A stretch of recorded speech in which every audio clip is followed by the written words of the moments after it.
Ja, na, also, wenn ich jetzt zu Wort kommen darf, also, ja, vielen Dank an allen, die das verstehen und die uns unterstützen bei dieser ganzen Sache und vor allem wirklich für dieses gemeinsame Tun im Grunde. Weil wir tun gemeinsam. Wenn ich die Wand anspreche, wird das keinen Effekt haben, wenn ich mir es selber erzähle oder wenn ich es nur der Kamera erzähle. Also das Ganze wächst durch eure Mitarbeit und ganz besonders natürlich durch die Mitarbeit derer, die jetzt so aktiv tätig sind beim Verschriftlichen der Vorträge, die das transkribieren, was ich mir lebhaft vorstellen kann, dass das eine mühsame Arbeit ist. Auch wenn wir mit Softwarehilfe es aufbereiten, aber es ist das einfach vieles muss man manuell korrigieren und das ist sehr aufwendig. Und das wird dann gegliedert mit Überschriften und so in übersichtliche Portionen. Also damit wird wirklich ein ganz großes Plus dazu erzeugt und ich denke, dass die Sache damit einfach noch zugänglicher gemacht wird. Also ich sehe einfach das Schöne, dass es wirklich ein gemeinsames Tun ist. Es geht ja da nicht um mich oder was, der da jetzt irgendwas ausstrahlt, sondern wir tun einfach gemeinsam etwas. Und wenn jeder so ein bisschen was übernimmt oder wer halt kann, wie auch immer, dann ist es einfach toll und dafür einfach vielen herzlichen Dank. Und so stelle ich mir... Ja, danke. Also so stelle ich mir einfach freies Geistesleben vor. Menschen, die aus Begeisterung freiwillig zusammentun, dass was Gutes entstehen kann. Und so eine Ahnung davon, eine deutliche Ahnung davon sehe ich hier. Und ich glaube, das ist ausbaufähig, das ist die Zukunft irgendwo, dass man gemeinsam was tut, ohne dass es gleich Wirtschaft ist oder vom Staat verordnet ist, sondern einfach, wenn man findet, es ist gut, dass das in die Welt kommt. Also das ist meine große Freude, dass das wirklich funktioniert. Das ist schön. Dafür herzlichen Dank. Und jetzt glaube ich, ist es an der Zeit, in den Vortrag hineinzugehen. Also, meine Lieben, ich begrüße euch ganz herzlich zum 118. Vortrag zur Apokalypse. Also wir haben schon einiges hinter uns und noch einiges vor uns. Und dazu kommt der 16. Wochenspruch. Zu bergen Geistgeschenk im Innern, gebietet strenge mir mein Ahnen, dass reifend Gottesgaben in Seelengründen fruchtend der Selbstheit Früchte bringen. Also es greift das Motiv von vergangener Woche auf. Da ging es ja auch darum, dass wir also eben draußen im Weltenschein, also in der sinnlichen Welt, die uns erscheint, irgendwie dumpf, aber doch zu ahnen beginnen, vielleicht das Geistige, das Seelische, das darinnen webt. Und dass von dort die Kräfte kommen, die uns in unserem Inneren beschenken, sodass wir mal hier wirklich unser irdisches Ich-Bewusstsein entwickeln können. Also diese Gabe verdanken wir alle dem da draußen. Da draußen ist auch unser wirkliches Ich, darüber haben wir oft gesprochen. Aber damit dieses Ich wirklich hier zum Selbstbewusstsein kommen kann, muss man das hier aufnehmen, einmal das kleine Ich-Bewusstsein, das irdische Bewusstsein entfalten und wenn man das hat, dann kann man mit dem wieder hinausgehen in die geistige Welt und dort auch wach bleiben. Ganz selbstbewusst wach bleiben. Also das ist ein großer Prozess, der ist nicht in einer Inkarnation abgeschlossen, der ist in vielen Inkarnationen abgeschlossen, aber wir sind jetzt in einer entscheidenden Phase, weil wir eben im Bewusstseins-Seelenzeitalter sind. Und wenn wir ein bisschen, wie soll ich sagen, voranpreschen wollen, ein bisschen Vorreiter sein wollen, so viel es uns halt möglich ist, dann ist es einerseits ein stark entwickeln dieses irdische Ich-Bewusstsein, aber auch schon den nächsten Schritt ein bisschen anzudeuten, dieses Bewusstsein jetzt hinauszutragen und zu erwachen, ein bisschen anfangen erwachen für das Geistige, das da draußen webt. Und dafür ein bisschen den Weg zu beschreiben und zu bahnen und was alles dabei eine Rolle spielt, ist auch Ziel der ganzen Vorträge. Ihr wisst ja, es ist in Wahrheit ja nicht, es geht nicht nur um die Apokalypse, eine strenge Abhandlung, was steht da drinnen, was bedeutet was, sondern ich versuche immer auch das weitere Umfeld einzubeziehen. Einfach um das Geistige, ja, jedem, der dabei sein will, nahe zu bringen oder es zumindest zu versuchen, eine Anregung zu geben. Und die soll ganz freilassend und offen sein. Es geht eigentlich nur darum, aufmerksam zu machen, da gibt es etwas, das vielleicht wichtig oder interessant sein könnte für unser Leben. Also um nichts anderes geht es hier. Und dann trägt es aber eben auch der Selbstheit Früchte, wenn wir das alles einmal in uns aufnehmen. Das ist so wichtig. Und diese Selbstheit tragen wir eben dann hinaus durch alle Welten. Und Rudolf Steiner schildert es so schön, also diese neue Form, an das Geistige heranzukommen, unterscheidet sich ganz von der alten Form. Da in vorchristlicher Zeit war alles, was Hellsehen war, auch Einweihung war, hieß es immer das Ich beiseite stellen. Und man verbindet sich zurück zu der Welt, aus der man gekommen ist. Aber eigentlich wirklich vorwärts kommt man dadurch nicht. Das ist ganz interessant. Rudolf Steiner schildert das ganz deutlich. Es kann jetzt jemand hier hellsichtige Visionen haben von dem, was im Leben nach dem Tod zum Beispiel passiert.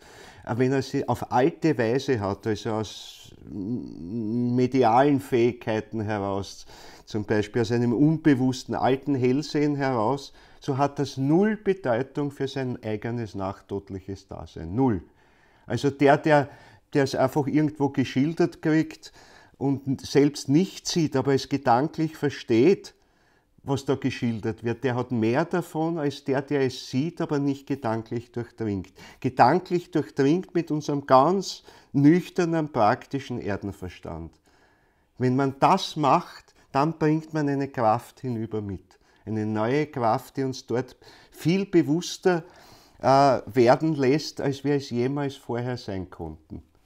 Weil auch das Erleben nach dem Tod ist ein ganz großer Unterschied zwischen dem, wie man es früher erlebt hat und wie man es heute erleben kann, wenn man dieses Ich-Bewusstsein mitträgt. Weil das Ich geht ja durch diese Welt durch.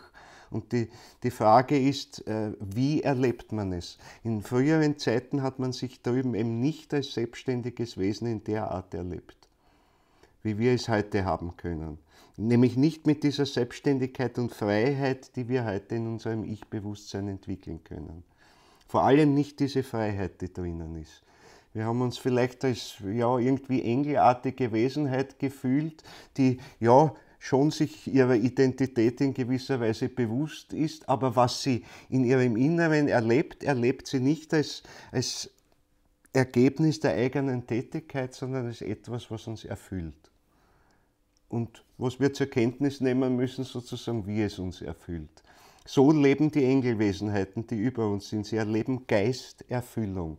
Und gerade dann, wenn sie sich sozusagen auf ihr Inneres, wenn man es jetzt mit Menschen vergleichen möchte, Inneres ist bei einem Engel schwer auszudrücken, weil da gibt es eigentlich kein Innen und Außen. Aber wenn man es vergleichen will mit dem, wenn wir sagen, jetzt mache ich die Augen zu, schaue nicht in die Welt hinaus, sondern ich richte mein Bewusstsein auf das, was ich im Inneren erlebe, was ich im Inneren erlebe, so ist, wenn der Engel das macht, sich in sein Inneres sozusagen wendet, ist er völlig ausgelöscht und er ist erfüllt von dem, was von oben herunterströmt. Und er ist überhaupt nicht bei sich. Der Engel hat sein Selbstbewusstsein eigentlich nur dadurch, dass er nach außen geht und Taten setzt. Und er sieht die Veränderungen, die in der Welt sind, in der geistigen Welt, in der seelischen Welt, die Veränderungen, die passieren. Und daran entwickelt er sein Selbstbewusstsein. Das ist also ganz anders als wir. Das wäre so, wie wenn wir jetzt magische Kräfte hätten und uns stark an dem fühlen würden, wie wir äußerlich die Welt verändern. Und uns spüren würden in dem, aha, da ist ein Strauch vor mir, ich sende meine Kraft hinein und plötzlich beginnt er aufzusprießen. Durch meine Kraft. Dann fühle ich mich darin. Wir haben ein ganz anderes Bewusstsein, wir schaffen das nicht, überhaupt nicht. Wir können kräftig meditieren und der Busch wird nicht sehr viel tun. Vielleicht über lange Zeit, sicher hat auch unser Seelisches, unser Geistiges einen eine wohltuende Wirkung auf die Natur draußen, aber sehr, sehr langfristig. Das würde nicht ausreichen, weil das geht über Jahrzehnte vielleicht, über Jahrhunderte unter Umständen, die Wirkung, dass die dann draußen groß herauskommt. Und also eine ganz andere Art des Bewusstseins. Aber die neue Art des Bewusstseins ist eben die wir hier auf Erden jetzt entwickeln, dass wir eben auch, gerade wenn wir uns nach innen wenden, ganz bei uns sein können. Das ist die notwendige Voraussetzung für die Freiheit. Weil sonst würde immer das passieren, dass uns die geistige Welt reichest beschenkt, aber wir können es nur als Gabe nehmen, aber nicht erleben als Eigentätigkeit. Und eben darum ist es besser, heute gar nicht hellsichtig zu sein, aber zu verstehen, was ein vielleicht sogar medialer Hellseher schildert, aber wenn ich das mit Gedanken durchdringe, dann nehme ich etwas Neues mit und dann bin ich drüben in der geistigen Welt, wenn ich bin, egal ob nach dem Tod oder wenn dann wirklich später mal auch meine eigene Erlebnisfähigkeit für die geistige Welt aufgeht, dann weiß ich, was dort passiert. Und ich bleibe mir ganz wach selbstbewusst. Also das heißt, unter Umständen hat der Nichtsehende, der aber Geisteswissenschaft gedanklich durchdringt, sehr, sehr viel mehr davon, als der ein medialer Hellseher ist. Für den macht es im Leben nach dem Tod überhaupt keinen Unterschied. Nichts. Er weiß nicht mehr, er kann sich nicht besser orientieren deswegen darüber als vorher. Das sich besser orientieren können, sich im Zusammenhang eben zu sehen, wie stehe ich zu den ganzen Wesenheiten, die da drinnen sind. Dazu muss ich diese Gedankenkraft, diese irdische, ganz praktische Gedankenkraft entwickeln, die zunächst einmal auch total ans Gehirn gebunden ist. So stark, dass wirklich die Gehirntätigkeit fast 1:1 ein Spiegelbild ist der geistigen Tätigkeit, die wir dabei entwickeln. Nicht, dass das Gehirn die Gedanken macht, das ist eher umgekehrt. Indem wir denkend tätig werden, formen wir unser Gehirn bis ins kleinste Detail. Ich meine, ja, bis ins kleinste Detail, wir stehen heute erst am Anfang, wir ziselieren ein bisschen an der Oberfläche, wir werden aber immer tiefer dringen. Und überlegt euch nur, in wie vielen Bereichen sind wir wachbewusst und in wie vielen Bereichen nicht. Was wissen wir zum Beispiel darüber, was unsere Verdauung tut? Ja, wenn es einmal irgendwie unpässlich ist, die Verdauung, dann spüren wir irgendwas. Aber was da alles an Prozessen abläuft, durchdringen wir mit unserem Bewusstsein heute überhaupt noch nicht.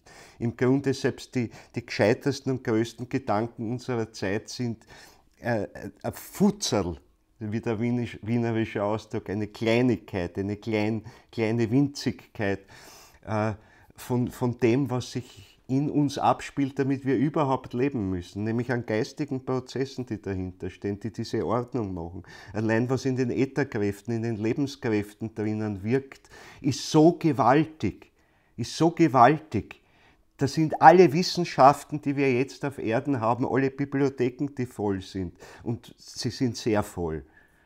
Und wenn ich das ganze elektronisch Gespeicherte dazu nehme, das Wissen der Menschheit ist riesengroß, aber es ist, weiß ich nicht einmal ein Promille von dem, viel, viel weniger von dem, was an Weisheit wirklich in uns, in jedem von uns tätig ist, in jedem Moment. Wir könnten nicht eine Sekunde leben, wenn nicht diese Weisheit schon allein im Ätherischen in uns tätig wäre, jeden Augenblick. Wenn das ein Moment versagt, dann ist aus mit uns. Und im Astralischen lebt auch eine große Weisheit, eine noch größere, weil aus der schöpft das Ätherische wieder. Im Grunde im Astralischen, im Kosmischen, im Makrokosmischen, Astral heißt ja eigentlich, dass da die ganzen kosmischen Kräfte drinnen wirken und aus denen wird ein Abbild geschaffen in unserem Ätherleib dann drinnen. Der Astralleib nimmt es auf, übergibt es an den Ätherleib und der wird tätig und formt das jetzt ein, immer wieder dem Physischen, erneuert es dadurch immer wieder, nach diesen Gesetzmäßigkeiten. Und da ist eine unerschöpfliche Weisheit geradezu drinnen. Also jedenfalls die ganze Weisheit schon, die unseren Kosmos geschaffen hat, mit der er hereingekommen ist in die Welt. die steckt da drinnen, weil wir sind mit allem astralisch verbunden in Wahrheit. Ich meine, Rudolf Steiner sagt das einmal so ganz schön, damit man ein Bild davon hat. Die Aura des Menschen. Nehmen wir mal die astralische Aura, also das ist diese eiförmige Hülle, die man ja, hellsichtig sehen kann, wobei sehen wirklich sehr unter Anführungszeichen zu nehmen ist, weil wenn man jetzt denkt, aha, der Hellseher sieht jetzt den Menschen dort und rundherum flimmert es in allen Farben, eiförmig und Ding, und man wartet ewig darauf, werde ich das jetzt auch sehen? Nein, ich bemühe mich schon 30 Jahre und ich sehe es nicht so. Dann soll er froh sein, weil so schaut es nicht aus. Es ist eine sinnliche, übersetzte Schilderung dessen. Also es flimmert gar nichts. Jedenfalls nicht dem Sinnlichen Vergleichbares. Nur um es irgendwie halt zu schildern, muss man es in sinnliche Ausdrücke fassen. Und für das Astralische sind gerade Farben, Farbstimmungen das Allergeeignetste. In den Farben leben die ganzen Seelenstimmungen drinnen. Und es gibt Millionen von verschiedenen Farben und Farbnuancen eigentlich, die wir erleben können. Und im Seelischen, von wo sie eigentlich herkommen, weil was sind die Farben als Erlebnis. Es ist nicht der Farbstoff, der irgendwo drauf biegt. Es ist nicht die Farbe, die am Gemälde drauf liegt. Es ist also nicht das Sinnliche eigentlich, sondern es ist das Seelische, was dahinter steckt. Da stecken bestimmte seelische, ja, ich möchte sogar sagen, Begehren. Begierde will ich jetzt gar nicht sagen, das hat so einen negativen Ding, aber es steckt etwas, entweder es dringt etwas seelisch auf mich zu oder es zieht mich etwas seelisch in die Ferne. Und das aber in hunderttausenden, Millionen verschiedenen Nuancen. Und wenn ich das erlebe, dann erlebe ich die Aura des Menschen zum Beispiel oder die Aura, die durchaus auch einen Baum umgibt oder eine Blume umgibt, namentlich die Blüte. Da überall ist etwas zu erleben. Aber ich muss eigentlich nur feinfühlig genug werden. Ich muss mitfühlend werden mit der Natur, mit den anderen Menschen. Und wenn dieses Mitfühlen bewusst genug wird und frei genug wird von den eigenen Vorlieben, Sympathien, Antipathien, weil die machen es trüb eigentlich. Wenn ich das mache, beginne ich die Aura zu sehen bei anderen Menschen oder um die Pflanzen. Aber wie ist es mit der eigenen Aura? Auf das wollte ich eigentlich hinaus. Oder Steiner sagt, ja, die eigene Aura, die sehen wir von innen. Also die andere, von einem anderen Menschen sehen wir von außen sozusagen. Die eigene sehen wir von innen. Und wie groß ist die? Wie erscheint sie uns? Bis an das Ende des Himmels. So groß. Wir haben eigentlich alle die gemeinsame Aura, die so groß ist, aus unserer individuellen Perspektive so groß ist wie der ganze Kosmos. Also bis zum Tiefblau oder Tiefschwarz des Himmels mit den ganzen Sternen, alles das erleben wir. Wir können sagen, die sinnliche Welt, die wir sehen, so ist im Prinzip die nach außen, also die von innen gesehene Aura. So könnte man das sagen. Und dann werdet ihr verstehen, warum es immer heißt, ja, wir kommen uns eigentlich von außen entgegen. Ja, wir sind ja da drinnen. Wir sind dort drinnen. Und auch wenn von außen die Aura gesehen so viel kleiner ausschaut, aber inhaltlich gesehen umfasst sie eben den ganzen Makrokosmos. In einer ganz individuellen Form, aber mit vielen Gemeinsamkeiten und Überschneidungen mit anderen Menschen.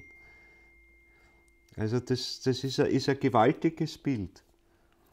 Also wir brauchen jetzt eigentlich nur mal dann schaffen, das umzuwenden, das Bild. Kräftig hinausschauen in die sinnliche Welt und dann das sozusagen im Erleben umzuwenden. Dann sehen wir die andere Seite davon. Ja, und das alles erwerben wir uns aber dadurch, dass wir eben diese Früchte der Selbstheit in uns entwickeln.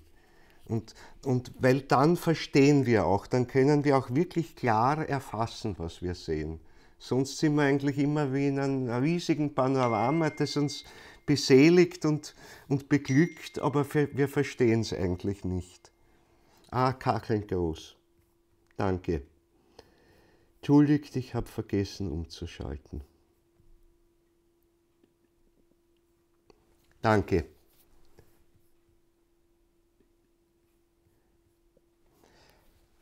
Ja, also jetzt habt ihr meine Aura sozusagen im Großformat vor euch. Ja, also das steckt alles ein bisschen drinnen in diesen Wochensprüchen. Ich meine, ich werde euch fragen, warum die immer so gut zu den Vorträgen passen. Sie passen eben eigentlich immer wieder, wenn man es von der richtigen Seite anschaut. Weil im Grunde könnte man sagen, dieser Gang durch alle Wochensprüche durch ist auch der Gang, den wir seelisch gehen, wenn wir eben in das seelisch-geistige Gebiet hineingehen. Dann gehen wir den ganzen Weg durch, den ganzen Jahreslauf eigentlich.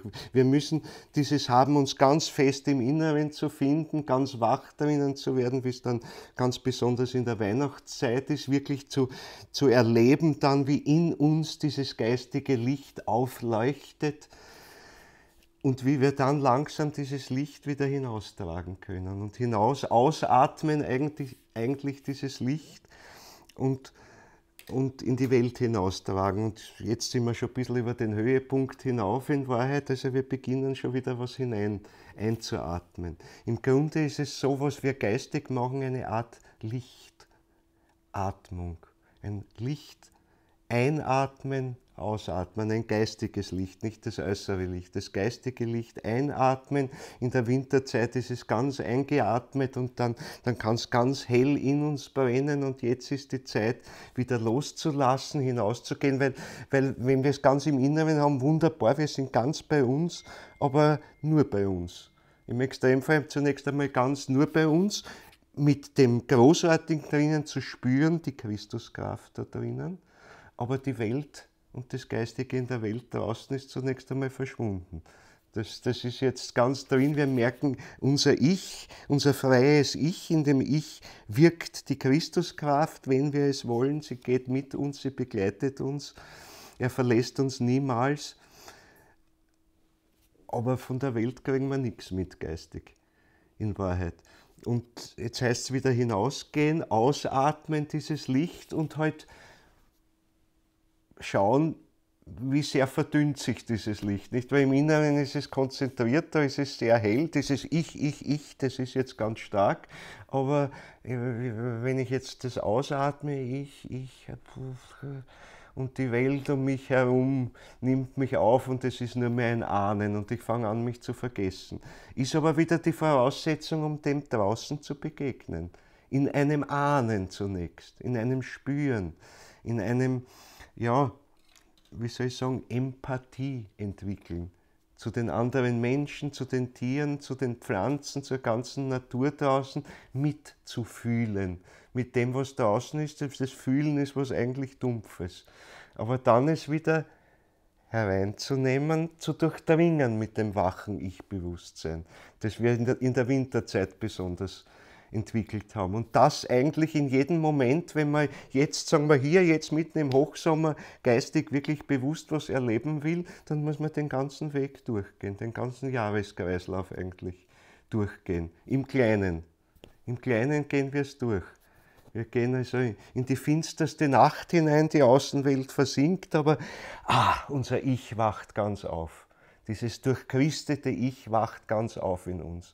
Und dann wieder hinausgehen. Hinausgehen, sich ganz letztlich verlieren bis an die Peripherie der Welt, dann würde man völlig das Bewusstsein verlieren, aber bevor das ganz der Fall ist, kommt wieder der Einatmungsprozess. Licht einatmen, Licht ausatmen. Farben einatmen, Farben ausatmen. Wenn wir unsere Aura uns bilden um uns herum, atmen wir unser seelisches Aus im Grunde in die Aura hinein. Das ist unser seelischer Atem. Und wir nehmen dann aber auch von draußen die Farben herein. Auch durch das Werkzeug der sinnlichen Farben, mit denen gehen die übersinnlichen mit in Wahrheit. Die Farbe als solches ist eigentlich schon was Übersinnliches. Weil die Farbe ist eben nicht der Farbstoff, sie ist auch nicht die Lichtqualität, die man physikalisch messen kann, Wellenlänge so und so. Das ist es alles nicht, sondern das, was an Seelischem mitgeht, an Fühlendem eigentlich mitgeht. Das Licht hat ein Innenleben, es hat ein seelisches Innenleben. Und um dieses seelische Innenleben des Lichtes geht es, nicht um die physikalische Außenseite.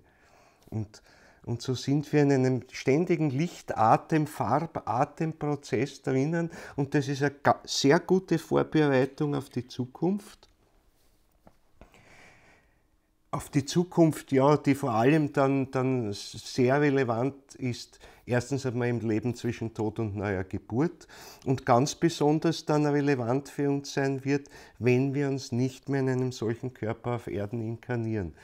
Dann wird die Sprache sich verwandeln. Die Sprache wird sich ganz verwandeln. Sie wird natürlich nicht mehr in äußeren Tönen sein, sondern sie wird primär einmal sein, ein Erklingen von Farben. Ein Erklingen von Farben. Die höheren Hierarchien sprechen in Farben, die sie einatmen und ausatmen und die dann aber auch zu tönen beginnen. Also sie sprechen durch Imaginationen, könnte man sagen, bildhaft in dem Farbigen und durch Inspirationen. Und das lernen wir langsam auch, oder wir sind auf dem Wege, das zu lernen, auch wenn wir es noch gar nicht mitkriegen. Aber wir sind auf dem Weg, uns dazu vorzubereiten. Und eben jetzt Bewusstsein, Seelenzeitalter heißt, dass früher oder später in wirklich näherer Zukunft immer mehr Menschen zu solchen Erfahrungen kommen können. Die Menschheit ist über die Schwelle gegangen. Eigentlich heißt das, wir haben bereits die Möglichkeit, im Geistigen bewusst zu leben, wachbewusst im Geistigen zu leben. Dass das noch bei wenigen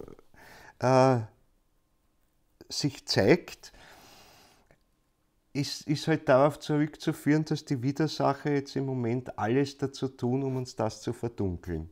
Also das heißt, wir gehen hinaus, wir atmen auch unser Licht aus und unsere Farben aus und draußen wird diese eisige, kalte Schwärze des Arimanischen Feuern um uns gelegt. Da ist es also vor allem diese arimanische Kraft, die uns blind macht dafür. Und wir haben noch nicht genug Kraft, um dieses Arimanische zu durchlichten, zu durchleuchten, zu durchfärben. Das müssen wir erst lernen, weil hell wird es in der geistigen Welt für uns dadurch, dass wir genügend Licht aussenden. Dann können wir die finsterste arimanische Finsternis durchdringen und durch sie durchsehen bis in die geistige Welt hinein, in die Seelenwelt hinein, in verschiedensten Abstufungen. Das würde jetzt zu weit führen, was es da für verschiedene Ebenen gibt. Also das erste ist einmal, dass man ins Astralische hineinkommt, vom Ätherischen auch was mitkriegt, aber das Ätherisch-Astralische. Wir haben schon mal gesprochen darüber, dass das sich eigentlich überlappt, gewisse Bereiche des Ätherischen und des Astralischen. Sie sind eigentlich dasselbe aus zwei Perspektiven gesehen. Und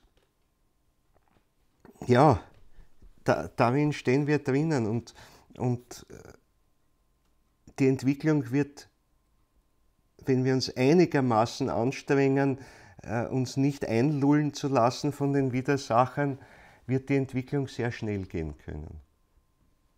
Aber wichtig ist für die Zukunft, dass wir eben sehr wachbewusst dabei sind, mit einer gewissen Einschränkung. Ich habe auch schon vor einiger Zeit angedeutet, es gibt gewisse Fähigkeiten, die mit alten Methoden errungen wurden, die eben darauf beruhen, auf wirklich bestimmten körperlichen Voraussetzungen, die gegeben sind dazu, dass wir an die auf dem, sage ich mal, modernen Weg noch gar nicht herankommen.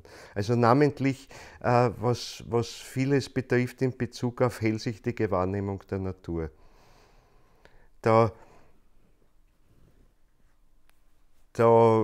gibt es also viele Dinge, die nur mit den alten Fähigkeiten im Moment errungen werden können und wo also etwas ganz Großes wäre, wenn hier Menschen zusammenkommen, die einerseits also ganz stark diesen irdischen Verstand, sage ich jetzt ganz bewusst, ganz diesen nüchternen Verstand, diesen trockenen Verstand entwickelt haben und zusammenarbeiten mit Menschen, die vielleicht noch diese medialen Fähigkeiten, diese hellsichtigen Fähigkeiten gegenüber der Natur haben.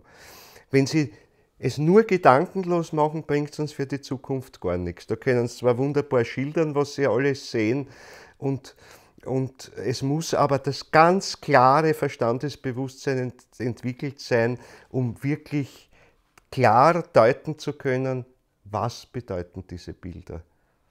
Um es hier wirklich fassen zu können. Und unterscheiden zu können, vor allem, was kommt von Widersachereinflüssen, was kommt von den regulären Kräften, das ist sehr diffizil, weil natürlich die Widersacherkräfte sich immer in die sehr wohltuenden Bilder fügen. Wenn ein Bild sehr, sehr schön ist im hellsichtigen Erlebnis, kann man mit Sicherheit sagen, dass es irgendeine luziferische oder avimanische Wesenheit ist oder beide zusammen, die einander helfen, sich zu tarnen. Also das heißt, das kann durchaus sein, dass dahinter wirklich zum Beispiel eine Engelwesenheit steht. Aber das Bild, das man von ihr hat, ist dann nicht das Korrekte. Und dann sind Missdeutungen also ganz stark da. Und die Widersacherwesenheiten sind Meister darin, sich sozusagen die wirklichen uns gut zugetanenen Hierarchien zu hüllen in ihre Imaginationen, die wunderschön sind, die uns aber in die Irre leiten. Also zum Beispiel, wenn wir jetzt Hochsommerzeit, wir hatten Johanni hinter uns, Uriel-Imagination, also wenn man den Uriel erlebt, und der so wichtig eigentlich für uns ist, weil er uns hilft, also unsere Fehler zu erkennen, unsere Fehler, die wir wirklich in Taten auch umgesetzt haben und damit die Erde, sehr belastet haben, sagen wir mal so, und die uns helfen jetzt dadurch aber auch Ideen zu bekommen, ja, was muss ich denn tun, um diese Fehler nicht nur zu korrigieren, sondern was Größeres, was Höheres daraus zu machen, eine zukünftige Welt vorzubereiten. Aber dieser Blick des Uriel, den muss man erst einmal aushalten, wenn man den also geistig erleben will. Dann ist das also etwas sehr Strenges und etwas sehr, sehr Unangenehmes. Und wir fühlen uns also so klitzeklein. Und die luziferischen Wesenheiten, aber auch die avimanischen, die dahinter uns sind, die lassen uns so groß fühlen, riesengroß, groß und mächtig. Und das ist nicht gesund, wenn man sozusagen im eigenen Ego eigentlich so groß und mächtig sich fühlt und die guten geistigen Kräfte, also die in die Zukunftsrichtung führen, aber noch so klein sind.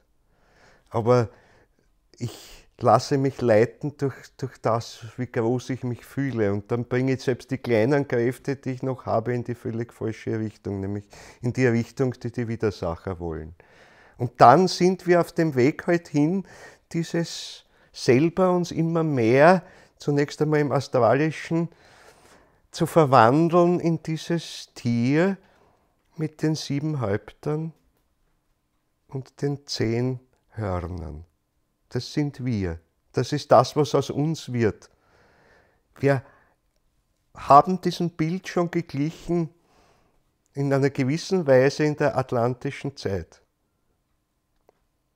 Da ist es veranlagt worden. Ich habe euch das geschildert, wie das zusammenhängt, also dass die 7-Zahl was zu tun hat mit den 7 Verwandlungsformen aus dem, wie soll ich sagen, aus einer noch sehr tierartigen Gestalt. Der Mensch war niemals wirklich ein Tier, aber astralisch gesehen hat er sehr viel Verwandtschaft damit. Also diese Sphinx-Gestalten, der Stier, der Löwe, der Adler, dann endlich das Menschenantlitz, das sich aber noch in dieser Tiergestalt zeigt. Also das typische Bild der Sphinx, wo alles tierisch dran ist, aber das Antlitz ist menschlich.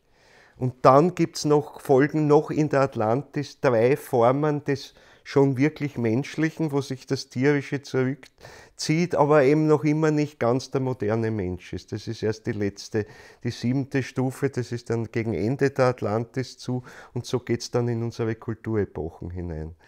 Und das sind 7 Stufen insgesamt, die wir durchmachen. Das sind die 7 Häupter. Die 7 Häupter sind es, durch die wir durchgegangen sind. Und die letzten Stufen davon Also die letzten 3 Stufen davon, haben wir auch das letzte Mal sogar erwähnt wieder, haben wir dann wirklich so ganz im Physischen zugebracht. Ich meine, die atlantische Zeit, da war der Mensch noch viel weniger physisch, als wir es jetzt waren, zumindest so bis zur Mitte und über die Mitte der Atlantis hinaus war das noch viel, viel weniger physisch und noch viel, viel mehr ätherisch, als es heute ist. Und daher bitte nicht jetzt, der Mensch war ein Löwe oder was, das überhaupt nicht. Im Astralischen ist ein Bild, aus dem der heutige Löwe auch geboren ist, so kann man das sagen. Und indem wir dann irgendwann einmal den Löwen ausgeschieden haben, dann haben wir begonnen, wirklich die menschliche Gestalt zu entwickeln. Also eigentlich muss man sagen, wir haben den Löwen ausgeschieden, wie der physisch geworden ist. Wir haben die ganzen Kräfte, die ihn gebildet haben, ausgeschieden. Und das hat uns geholfen, einen Schritt näher dem Menschlichen zu kommen. Und so vorher mit dem Stier und mit dem Adler, der sich abhebt davon, der in die Lüfte schwebt sozusagen. Das war alles die Voraussetzung, der Adler muss wegfliegen, der Löwe muss herausspringen, die Kuh muss sozusagen nach unten sich wegbilden, dann war die Chance, dass endlich das Menschenantlitz vortritt. Und in dem Moment, wo das Menschenantlitz hervortritt, dann fängt es an, dass jetzt der Mensch wirklich seine Gestalt bildet. Durch die verschiedenen Vorformen des Menschen, wo sie halt dann teilweise noch verhärtete Abbilder finden, aber das sind auch alles Ausscheidungsprodukte. Und dann zum Schluss bleibt ja nur einer über, der Homo sapiens. Die ganzen anderen Frühmenschen verschwinden eigentlich mit dem Untergang der Atlantis, spätestens mit dem Untergang der Atlantis. Also das stirbt im Grunde aus. Also das sind diese 7 Stufen und das heißt, schon damals waren wir in gewisser Weise, ja, wenn man es astralisch anschaut, das Tier mit den 7 Häuptern und den 10 Hörnern. Eben 10 Hörner, weil 3 Stufen jeweils doppelt dann sind durch die Geschlechtertrennung als männlich und weiblich. Männlich und weiblich, männlich und weiblich. Vorher hat sich das noch vermischt. Also bis zu der Stufe, wo das Menschenantlitz hervorkommt, ist der Mensch eigentlich noch vollkommen androgyn, in gewisser Weise. Ich werde jetzt sagen, ja, jetzt hat aber der Steiner doch erzählt, schon vorher in der lemurischen Zeit mit dem Sündenfall hat die Geschlechtertrennung stattgefunden. Ja, stattgefunden. Begonnen. Das ist ein ganz, ganz langer Prozess, der sich durchzieht.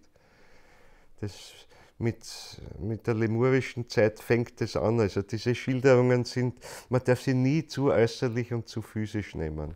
Ich habe selber am Anfang, als ich diese Sachen von Steiner gelesen habe, mir das völlig falsch vorgestellt.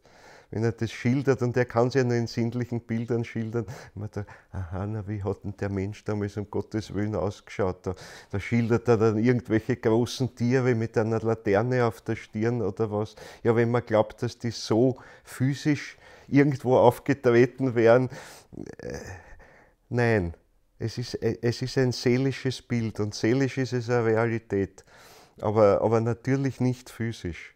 Physisch schaut das ganz anders aus. Was physisch davon da war, waren am Anfang überhaupt die ersten, ja, zuerst überhaupt nicht einmal Einzeller oder sowas, sondern die Erde war lebendig. Die Erde war lebendig und dann fängt an, diese einheitliche Lebenssphäre der Erde ein bisschen zu zerbrechen. Es separieren sich, ja, so, man könnte sagen, heute würde man sagen, dass sich Biotope, ökologische Zonen irgendwo herausbilden, die eine gewisse Unabhängigkeit, eine gewisse Eigenständigkeit haben. Riesige Dinge im Wasser vor allem. Riesige Gebiete, die ein eigenes Leben hatten, das zwar natürlich immer an der Peripherie sich begegnet mit dem Leben des anderen und auch durchmischt ein bisschen, aber doch was Eigenständiges hat. Also dann sagt Steiner so schön, die ersten Zellen, wenn wir es schon so nennen, die waren riesengroß. Die waren vielleicht groß wie der Bodensee oder noch größer. Also solche Gebiete und genauso fließend in den Grenzen noch wie ein Gewässer. Und aus all dem und aus diesen Strömungen heraus, irgendwann fängt unten etwas, ich möchte sagen, ja, sich mehr mit dem festen Erdelement an zu durchdringen, also in gewisser Weise ein bisschen zu kristallisieren. Und das sind dann die ersten Einzeller, die entstehen. So entsteht es. Und von da an fängt dann die äußere Wissenschaft an zu sagen, aha, da gab es jetzt die ersten Einzeller und dann entstehen die ersten Bakterien, zuerst waren die noch viel primitiver und dann entstehen plötzlich Einzeller mit einem Zellkern drinnen, aha, ja, da kommt das Kopfprinzip jetzt stärker hinein, die ersten haben das Kopfprinzip gar nicht drinnen noch, das ist nämlich der Zellkern dann drinnen, die Bakterien haben keinen Zellkern. Da ist alles noch innerlich wenigstens so wie ein Brei drinnen. Da sind kaum gesonderte Organe drinnen. Es gibt eine gewisse, sehr flüssige Struktur drinnen, die ist. Aber erst dann geht es auf eine höhere Ebene und da wirkt gestaltend aber schon die ganze Menschenkraft eigentlich drinnen, dass sich die Zelle zu gliedern beginnt in ein Kopfprinzip, in ein Gliedmassenprinzip. Weil diese Einzeller kriegen ja dann auch alle möglichen Geißeln oder was, mit denen sie sich aktiv bewegen können und die sind gespeist dann von eigenen Energiezentralen, könnte man sagen, sprich also von einem Stoffwechselsystem drinnen. Das nennt man heute hochtrabend die sogenannten Mitochondrien, also die drinnen sind. Und dazwischen ist das rhythmische System. Also endoplasmatisches Retikulum, also wer das kennt, wie eine Zelle aufgebaut ist und diese Dinge, das ist das mittlere System im Wesentlichen, mit Überschneidungen. Natürlich spielt sich viel von der Atmung auch in den Mitochondrien ab und es überschneidet sich, also es sind jetzt total getrennte Systeme, sie arbeiten eben zusammen. Aber da wirkt schon drinnen bis in die kleinste Eizelle hinein die Menschenform gestaltend. Da ist die Menschenform schon da, aber äußerlich noch gar nicht. Aber geistig, seelisch ist sie schon da. In der lemurischen Zeit fängt es an. Aber äußerlich noch gar nichts. In der atlantischen Zeit verdichtet sich das zum Ätherischen. Da ist es in den ätherischen Kräften schon stark da und geht dann immer mehr ins Physische hinein. Dauert aber dann noch eine ganze Weile, bis wir endlich in der Gestalt dastehen. Und auf diesem ganzen Weg ist in irgendeiner Form immer dabei dieses Tier mit den 7 Häuptern und den 10 Hörnern. Das könnte man so als Gesamtbild nehmen, namentlich jetzt über die Entwicklung der Atlantis. Da ist dieses Bild schon ganz prägnant da und dann taucht es unter, dann verschwindet es zunächst einmal, dann ist es nicht mehr so sichtbar. Aber in der Zukunft, wenn wir zu stark den Widersacherkräften verfallen, die ja im Übrigen bei dieser ganzen Bildung des Menschen natürlich auch mitgewirkt haben, die uns einen wesentlichen Beitrag gegeben haben. Ich meine, wir könnten gar nicht solche Erdenmenschen sein, wenn nicht ganz kräftig auch die Widersacher mitgewirkt hätten, also dass sie uns die Sinne gegeben haben. Dass sie diese Verdichtung der Gestalt uns gebracht haben durch die arimanischen Kräfte und so weiter. Und die haben sehr, sehr stark gewirkt. Wir haben einmal darüber gesprochen, dass die Menschenwesenheit, die aus dem Uradam zurückgehalten wurde in der geistigen Welt, wir haben davon gesprochen, dass nicht sozusagen die ganze Adamwesenheit wirklich in die irdische Inkarnation eingegangen ist, sondern dass ein Teil zurückgehalten wurde. Ein Teil zurückgehalten wurde, der nicht der luziferischen Versuchung verfallen ist. Also es ist etwas in diesem Adam sozusagen rein geblieben, völlig unschuldig geblieben, unberührt, unverführt durch die luziferischen Kräfte und alles, was die Folge davon war, die rein geblieben ist, die aber eben eng verbunden ist mit dem, was alles jetzt langsam heruntergegangen ist und sich verkörpert hat auf Erden. Also dieser Adam, dieser Uradam, der Adam Kadmon, der sich dann immer mehr aufgegliedert hat in die einzelnen Menschenwesenheiten, die unten sind. Aber dieser Ur-Adam, kann man sagen, ist zugleich die Urmenschheit als Ganzes, wenn man will. Noch nicht gegliedert in einzelne Individuen. In sich bergend diesen göttlichen Funken, der dadurch entstanden ist, dass die Elohim, die Schöpfergeister unserer Erde, ihr Ich oder ihre Iche hingeopfert haben. Und also alle 7 haben das hingeopfert. Und aus dem ist ein gewaltiger Funke entstanden, der keine andere Fähigkeit hat, als das menschliche Ich zu entzünden. In jedem Menschen. Also darin liegt die Kraft, dass jeder Mensch ein Ich entwickeln kann. Was er daraus macht, liegt dann ganz an ihm. Wir haben jetzt keine der sonstigen Fähigkeiten der Elohim in uns. Wir sind also ganz blank. Wir haben nur die eine Fähigkeit mitbekommen, uns selbst zu schaffen. Als Ich. Als Ich, nicht die Körperhüllen, aber als Ich. Und das Ich besteht darin, ununterbrochen sich selbst zu schaffen. Und das geht immer weiter. Es geht immer weiter, es hat sich aufgeteilt, immer überall leuchten so kleine Funken auf in jedem Menschen, der in die erste Inkarnation hineingegangen ist, kriegt er sozusagen einen separaten Ich-Funken, der anfängt zu leuchten. Noch schwach, noch sehr verbunden mit dem großen Menschheits-Ich, das aber jetzt das Adam-Ich ist. Aber dieses Adam-Ich, das in die Inkarnation hineingeht, und darüber schwebt aber etwas, was zurückgehalten wurde. Ein Teil dieser Adam-Wesenheit, die nicht in die Inkarnationen hineingegangen ist, die nur ein einziges Mal sich auf Erden verkörpert hat, in Form des sogenannten nathanischen Jesus. Also das ist der Jesusknabe, der im Lukas-Evangelium geschildert wird. Also die bekannte Weihnachtsgeschichte mit den Hirten und so weiter.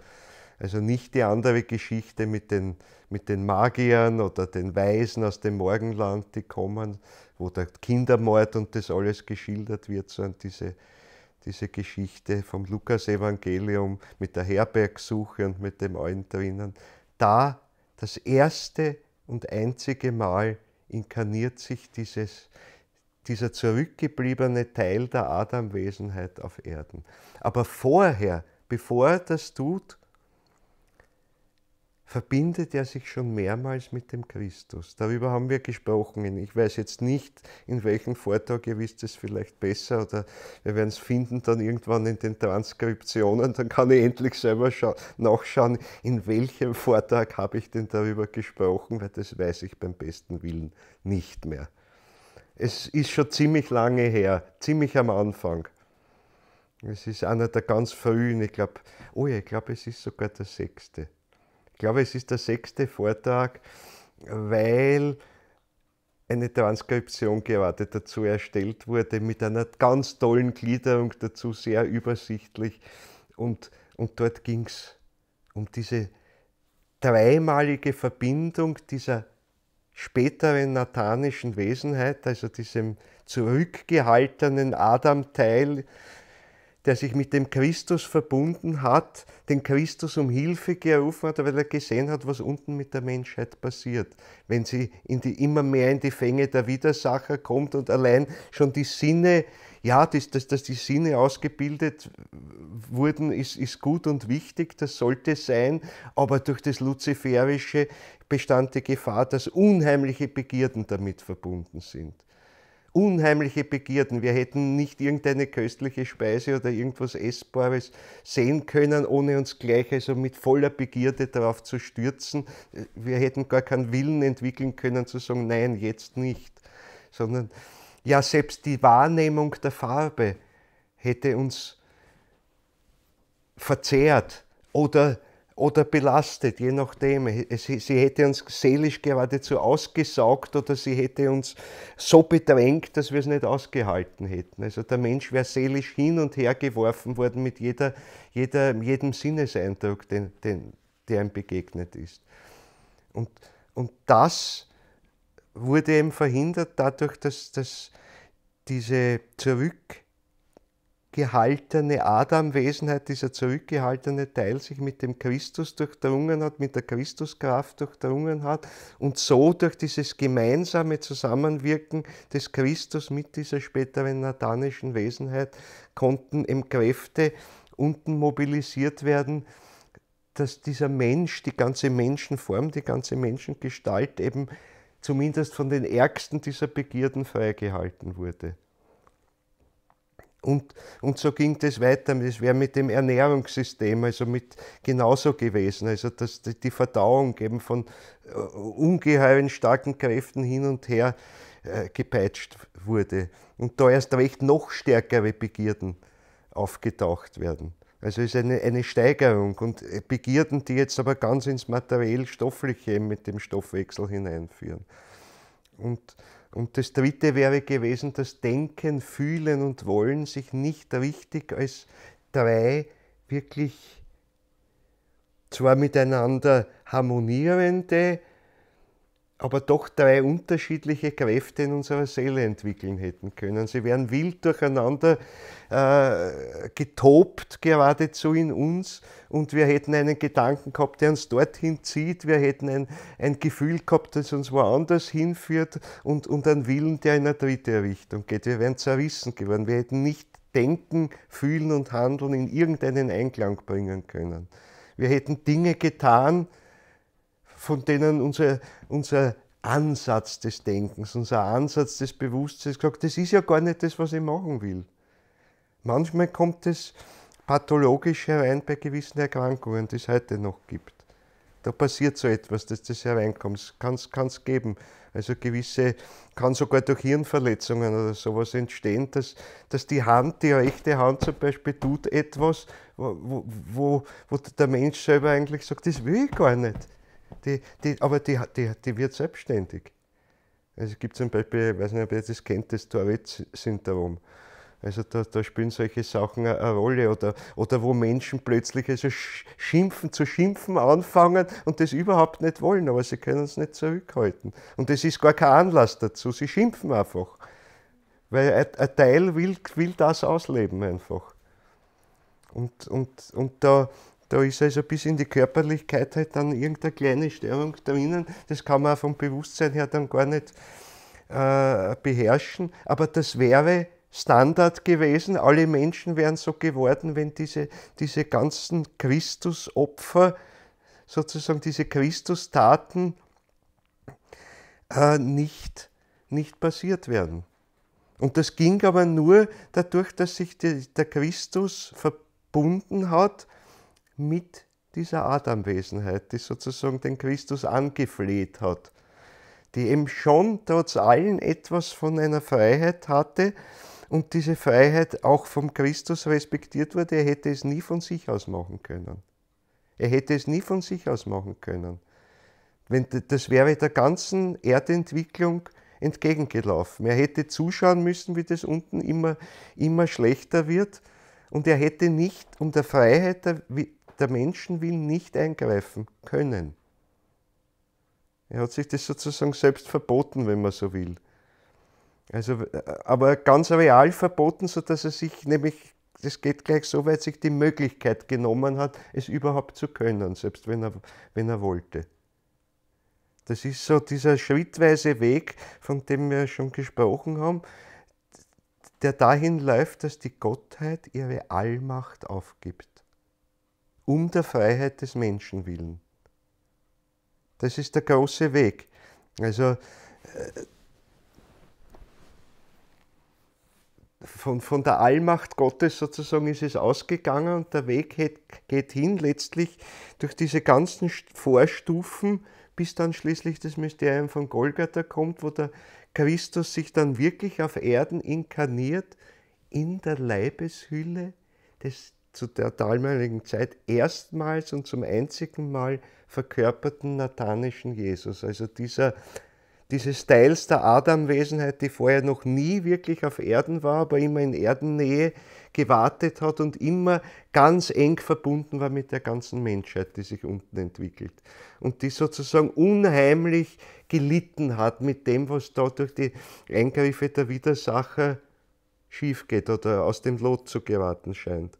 Und darum sich geöffnet hat für diese Christuswesenheit, aus freier Entscheidung heraus, und das gab dem Christus die Möglichkeit einzugreifen, mit Hilfe dieser nathanischen Jesuswesenheit, der späteren nathanischen Jesuswesenheit. Und so geht es durch 3 Stufen, die noch im Geistigen, im Übersinnlichen sich abspielen, und dann die letzte große, wirklich, es inkarniert sich der nathanische Jesus, und im 30. Lebensjahr dieses nathanischen Jesus zieht der Geist des Christus in diese Leibeshüllen ein, mit der Jordantaufe. Und das ist auch nur ein Prozess, der sich bis zur Kreuzigung durchzieht und vollendet eben eigentlich im Moment des Todes auf dem Kreuz. Und also so groß ist auch die Tat des Christus, all das mitzumachen, durchzumachen mit der Menschheit, aber eben durchzumachen durch, ja, wie soll ich das sagen, durch die Einladung dieses späteren nathanischen Jesus. Ohne dem wäre es nicht gegangen, aber dann ist der Christus bereit, sich mit Haut und Haar zu verbinden, damit bis zu dem Tod auf Golgatha abzusteigen, in das Reich der Widersacher, in die Unterwelt abzusteigen, abgestiegen in das Reich der Toten, abgestiegen in das Reich der Hölle, wenn man so will. Höllenfahrt Christi wird es manchmal durchaus auch genannt. Das gehört dazu, steht ja sogar im christlichen Bekenntnis drinnen, mit Recht drinnen. Und das ist das ganz Entscheidende. Und darum, um diesen ganzen Weg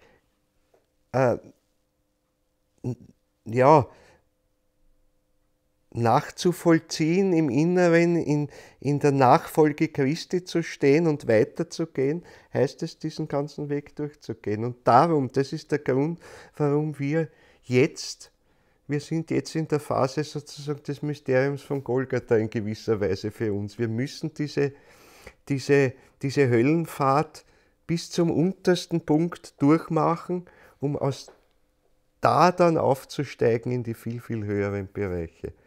Das ist das Wichtige. Also, und wenn wir das nicht bereit sind, da durchzugehen, natürlich mit dem Entwicklungstempo, das uns möglich ist. Anders geht es auch gar nicht. Also wir kommen auch, muss man dazu sagen, nur so tief hinunter, als unsere Ich-Kraft reicht. In schrecklichere Bereiche, wenn man so will, kommen wir nicht. Aus eigener Kraft. Ich meine, es kann passieren natürlich durch den Einfluss der Widersacher, dass wir mehr hinuntergezerrt werden. Aber auch da ist die Gefahr noch nicht so riesig groß. Wir werden langsam hinuntergezogen. Aber eigentlich müsste man das, was die Widersacher tun, um uns hinunterzuziehen, zu sagen, ihr wollt uns da unten haben, hoppla, Kopfsprung, hinunter. Jetzt tauchen wir ganz runter. Ich werde schauen, schaut, dass uns nachkommt. Wir tauchen ein da, ich werde springen vom 10 Meter Brett runter und tauche ganz in die Tiefe. Ihr wollt mich Stückerl für Stückerl runterziehen, nichts da. Ich gehe selber rein und dann sind wir plötzlich frei von die, dann können sie uns nirgends mehr dorthin ziehen, wo sie wollen und uns dort irgendwo ein Platzl schmackhaft machen, sondern wir untersuchen selber und sehen, dass das ist gar nicht so schmackhaft, das Platzl. Weil wir selber, also wir müssen eigentlich ihnen immer einen Schritt voraus sein in dem, wo sie uns hinunterziehen wollen. Aber aus freiem Entschluss heraus, aus freiem Willen heraus, mit dem vollen Bewusstsein des Ich. Dann zeigen wir ihnen die lange Nase sozusagen. Dann können sie schauen, wie sie uns nachkommen. Und indem wir ihnen das zeigen, wie wir anders dann mit dieser Welt da unten umgehen, als es sonst der Fall wäre, das trägt alles auch zu ihrer Erlösung bei. Und klar ist aber auch jetzt, dass wir jetzt, wenn wir da hinuntertauchen, dann begegnen wir dem Tier wieder. mit den 7 Hörnern und mit den 7 Häuptern Blödsinn und den 10 Hörnern, das bringe ich schon durcheinander, ist kein Wunder, weil es ist jetzt das Spiegelbild eigentlich dieser atlantischen Zeit, aber jetzt auf ganz andere Weise. Jetzt sehen wir es wirklich im Reich der Unterwelt, im Reich der Widersacher, und die Widersacher tun alles dazu, uns zu diesem Tier zu machen. Und wir sehen diese Kräfte dort. Wir sehen dort das, was die Widersacher aus uns machen wollen. Also wenn wir jetzt dieses Bild sehen, sehen wir vor allem einmal, was wollen die aus uns machen. Und dann gilt es darum, das richtig zu deuten. Richtig zu sehen, wie können wir jetzt die Entwicklung sozusagen aus eigener Kraft so umdrehen, dass wir eben nicht dieses Tier werden, sondern dass wir zum reinen Menschentum wirklich finden. Dass wir es in der atlantischen Zeit geschafft haben, also durch die lemurische und atlantische Zeit geschafft haben, doch in menschlicher Gestalt zu erscheinen und nicht in einer schon damals zu diesem Tier verzerrten Form, die ja durchaus also im Astralischen sehr, sehr stark angedeutet war, wie es die Widersacher im Sinn hatten. Da konnten wir nur dadurch entgehen, dass uns der Christus sozusagen noch aus der geistigen Welt geholfen hat, mit der Hilfe der nathanischen Jesuswesenheit, der späteren. Nur dadurch war es möglich. Aber jetzt müssen wir es schaffen, durch das eigene Ich, in der die Christuskraft genauso wirksam sein kann wie in dem nathanischen Jesus, wenn wir es wollen.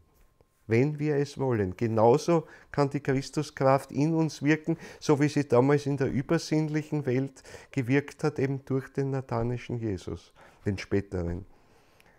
Aber das gilt jetzt für jedes einzelne Ich.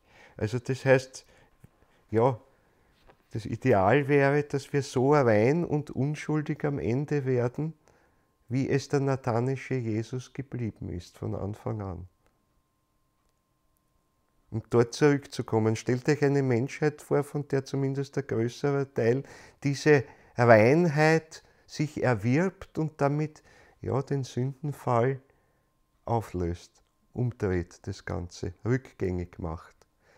Aber die ganzen Früchte mitnimmt, nämlich dieses vollkommen freie Ich-Bewusstsein. Die Früchte, die ihm entstanden sind aus den Auseinandersetzungen, die Folge halt auch des Sündenfalls waren.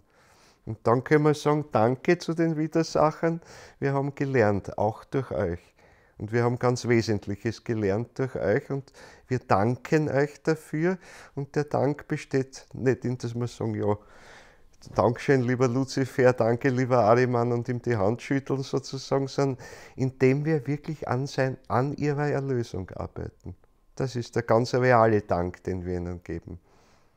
Dass sie entbunden werden aus ihrer Aufgabe, zu der sie ohne ihres freien Willens im Wesentlichen, bei den Luziferischen ist so halb, aber, oder Viertel, wie auch immer, aber jedenfalls die arimanischen, namentlich die asurischen, die sind knallhart abkommandiert worden dazu. Geisterfüllung von oben, du gehst jetzt nach unten und spielst den Widersacher. Weil du bist geeignet dazu. Und eben diese ist ja eine ganze Gruppe dann von arimanischen Wesenheiten. Weil sie gewisse Fähigkeiten hatten, die sie dazu prädestinieren. Andere, die oben geblieben sind, halt nicht so stark entwickelt hatten die besonders stark entwickelte Kräfte, die wirklich mit dem Irdischen, mit dem ganz Irdischen und ins Materielle gehenden zu tun haben. Das haben die anderen, die regelrecht entwickelten Wesenheiten der gleichen Hierarchiestufe eben nicht entwickelt, diese Kräfte. Und damit, selbst wenn sie wollten, wenn sie einen freien Willen gehabt hätten, hätten sie nicht gesagt, ja, ich melde mich als Widersacher. Es wurden einfach die genommen, die geeignet waren dazu. Wenn ich das jetzt sehr in die menschliche Sprache übersetze. Aber das ist es. Und aber der Preis ist für sie sehr hoch, weil sie leiden darunter. Sie leiden unter ihrer Aufgabe. Also ganz besonders die arimanischen Mächte und die asurischen Mächte. Über die Asurer spricht der Steiner nicht so oft über ihr Leiden, aber bei den arimanischen kommt es ganz deutlich heraus. Und da ist so schön auch die Szene im Mysteriendrama, im dritten ist das, wenn ich so richtig im Kopf habe, was ins Reich Ahrimans hineingeht und dann der Dr. Strader, der halt eine der Hauptpersonen dort ist und der so eine gewisse, weil er Techniker ist, Wissenschaftler, Techniker ist, also eine gewisse Nähe halt zu dem ahrimanischen Element hat, mit dem umgehen kann. Also der kommt aber bewusst dann oder halbbewusst in dieses ahrimanische Reich, sieht eben, kriegt was mit davon, kann das auch mit ins Wachbewusstsein nehmen und er kann nur das eine sagen, dass er Mitleid hat mit ihm. Dass er sieht, welche Schmerzen er leidet. Er kann ihn eigentlich nur bedauern. Also der Ahriman die ahrimanischen Wesenheiten leiden eigentlich unglaublich. Wenn man wissen will, was Schmerz wirklich bedeutet, dann muss man ins ahrimanische Reich gehen. Dann lernt man, was das heißt, dass Seelische so zusammengepresst wird, so eingeschnürt wird, so verfestigt wird. Das ist der eigentliche Schmerz drinnen. Und darin ein gewaltiges Bewusstsein, das aber das alles sprengen möchte. Da drinnen ist eine Ich-Kraft, die das alles sprengen möchte, aber sie ist gefangen. Sie ist gefangen, sie kann nicht. Und das ist diese ahrimanische Kraft. Weil sie will es also bis ins Physische hinein verdichten im Grunde. Seelisches bis ins Physische verdichten. Ich würde jetzt sagen, geht das überhaupt? Ja, natürlich geht es, weil alles Physische aus dem Seelischen entstanden. Aber das heißt also wirklich im Kerker des Stofflichen gefangen zu sein. Und jetzt könnt ihr euch vorstellen, wie Elementarwesen leiden darunter, dass sie in das Stoffliche gefangen sind. Und daher, was Rudolf Steiner immer so schildert, welche Wohltat es ist, zum Beispiel, wenn Steine zerschlagen werden. Befreiung dieser elementarischen Wesenheiten. Wenn das harte Gestein zerschmettert wird, dann ist das was Wohltuendes. Weil dann viele dieser Wesenheiten, nicht alle, aber viele dieser Wesenheiten befreit werden und aufblühen geradezu, die da hineingefangen sind. Da sind ahrimanische Wesenheiten dabei, aber auch nicht ahrimanische, die mitgehen. Weil dieser ganze Prozess hat mit sich gebracht, dass ja alle möglichen anderen Wesenheiten mit in diesen Strom hineingerissen wurden, in diesen Strudel hineingerissen wurden, mit dem, wie soll ich sagen, die Widersacherkräfte hinuntergestürzt sind. Ich meine, der Dante schildert das ja so schön, dass der Luzifer nennt das halt dann, aber es ist eigentlich vielmehr der Ahriman, der einschlägt in der Erde und dann halt so stark einschlägt, dass er gleich bis zum Erdmittelpunkt durchsaust und auf der Gegenseite wird dann der Läuterungsberg aufgeworfen. Also der schlägt einen riesigen Trichter, das ist der Höllentrichter, und auf der anderen Seite, weil das Material muss irgendwo hin, türmt sich halt der Läuterungsberg auf, so hoch, dass er bis zum Mond praktisch fast reicht. So hoch türmt er sich auf.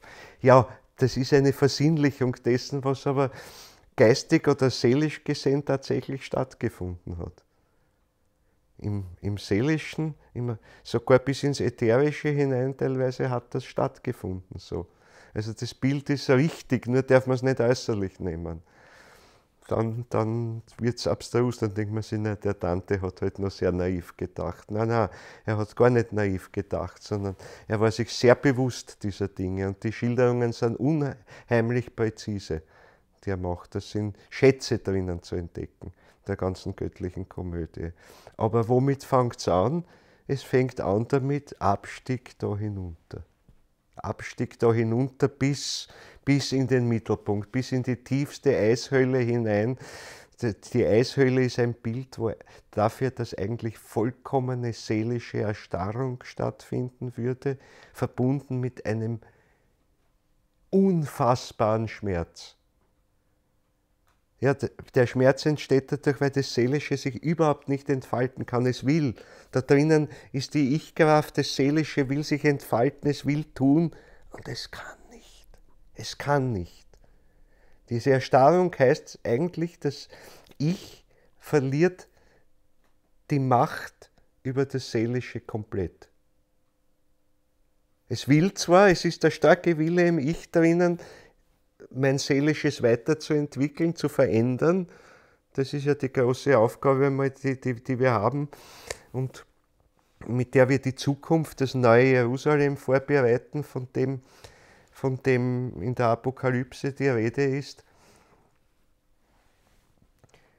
Aber wenn wir so stark den Widersachern verfallen sind, dass wir so wirklich halt bildlich gesprochen in dieser Eishöhle stecken, dann will dieses Ich ununterbrochen an das Seelische heran und das verändern, umformen, weiterentwickeln und es kann nicht. Das ist der höchste aller Schmerzen, den man sich vorstellen kann. Und das glaubt man gar nicht. Ich meine, denkt halt, naja, ja, wenn ich mir wirklich wo weh tue oder eine schwere Krankheit habe, das ist schlimm und wenn das mit Schmerzen verbunden ist. Aber dass ich mich nicht entwickle, das hat doch noch keinen so wirklich weh getan. Ich meine, die Menschen, die wenig zur Entwicklung tun, bewusst wenig zur Entwicklung tun, erstens einmal tun alle etwas zur Entwicklung, selbst wenn sie es nicht mitkriegen. Dann werden sie halt ein bisschen äußerlich durch Schicksal hingeohrfeigt dazu, sich zu entwickeln und jeder Mensch entwickelt sich, sonst ist er keiner. Aber dort unten ist sozusagen im tiefsten Grund der Hölle, wenn man es so nennen will, wo sich eben die 8. Sphäre vorbereitet, heißt Ende jeder Entwicklung. Ende jeder wirklichen Entwicklung. Das Ich verliert die Macht darüber, sein Seelisches in irgendeiner Form weiterzuentwickeln. Und der Schmerz bleibt, wie groß dieses Seelische, mit dem man da hinunter segelt, auch schon sein mag.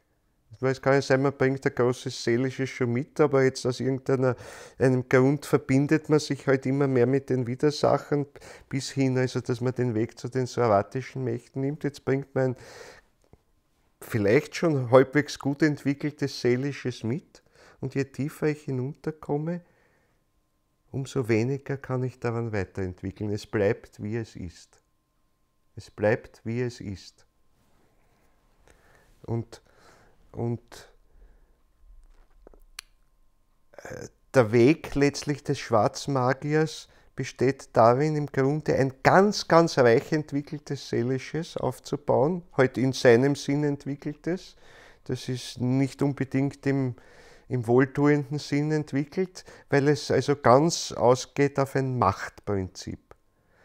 Und diese Kraft nimmt er hinunter mit, so viel als möglich. Das ist das Geschenk auch, dass er diesen Widersacherkräften und namentlich dann eben auch den soratischen Wesenheiten bringt. Und wenn er jetzt so eine Art, wie soll ich sagen, düsteres Geist selbst entwickelt hat. Weil Geist selbst entsteht dadurch, dass wir unser Seelisches, unser Astralisches verwandeln. Bewusst verwandeln. Bewusst verwandeln, es zu etwas Eigenem machen. Aber das kann man auch auf die schwarze Seite machen. Dann entsteht dadurch eine Art dunkles, finsteres Geist selbst, das also aber jetzt ganz bewusst im Dienst des Egoismus ist. Und das ist eigentlich schon mehr als Egoismus, weil es eben nicht so halb aus dem Unterbewusstsein kommt, ich will das, ich brauche das, ich muss das haben, sondern wo ganz klar ist, ich will die Macht möglichst über alles haben. Ich will das und alles andere interessiert mich nicht. Ich schließe mein Seelisches, ich baue mein Seelisches so aus, dass es nur mir selbst dient und der Stärkung meiner Macht dient. Und das ist es, was diese soratischen Wesenheiten wollen von uns. Dass wir das mitbringen. Und nur wenn wir dann unten angekommen sind, also an dem tiefsten Punkt der Hölle, wenn wir es jetzt so nennen wollen, des Abgrundes, der Eishölle im Bilde Dantes, dann ist der Moment gegeben, wenn wir jetzt sozusagen wirklich den freien Entschluss, den letzten freien Entschluss, den wir fassen können, uns zu verbinden, auf immer mit den soratischen Wesenheiten, dann heißt das, ab dem Moment kann dieses Seelische von uns nicht mehr weiterentwickelt werden. Und daher auch das Bestreben dieser schwarzen Magier ganz bewusst, alles daran zu tun, so viel als an Macht und Kraft hineinzubauen in dieses Seelische, aber grundsätzlich nur eine Kraft, die ja, dem Eigennutz dient. Die also nicht etwas hat,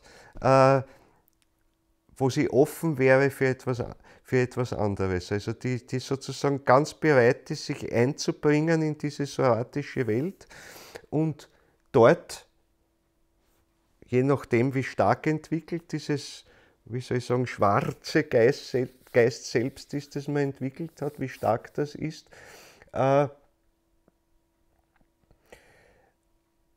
dadurch, wie groß das ist, davon hängt ab, welche Macht man dann bekommt in der soatischen Welt.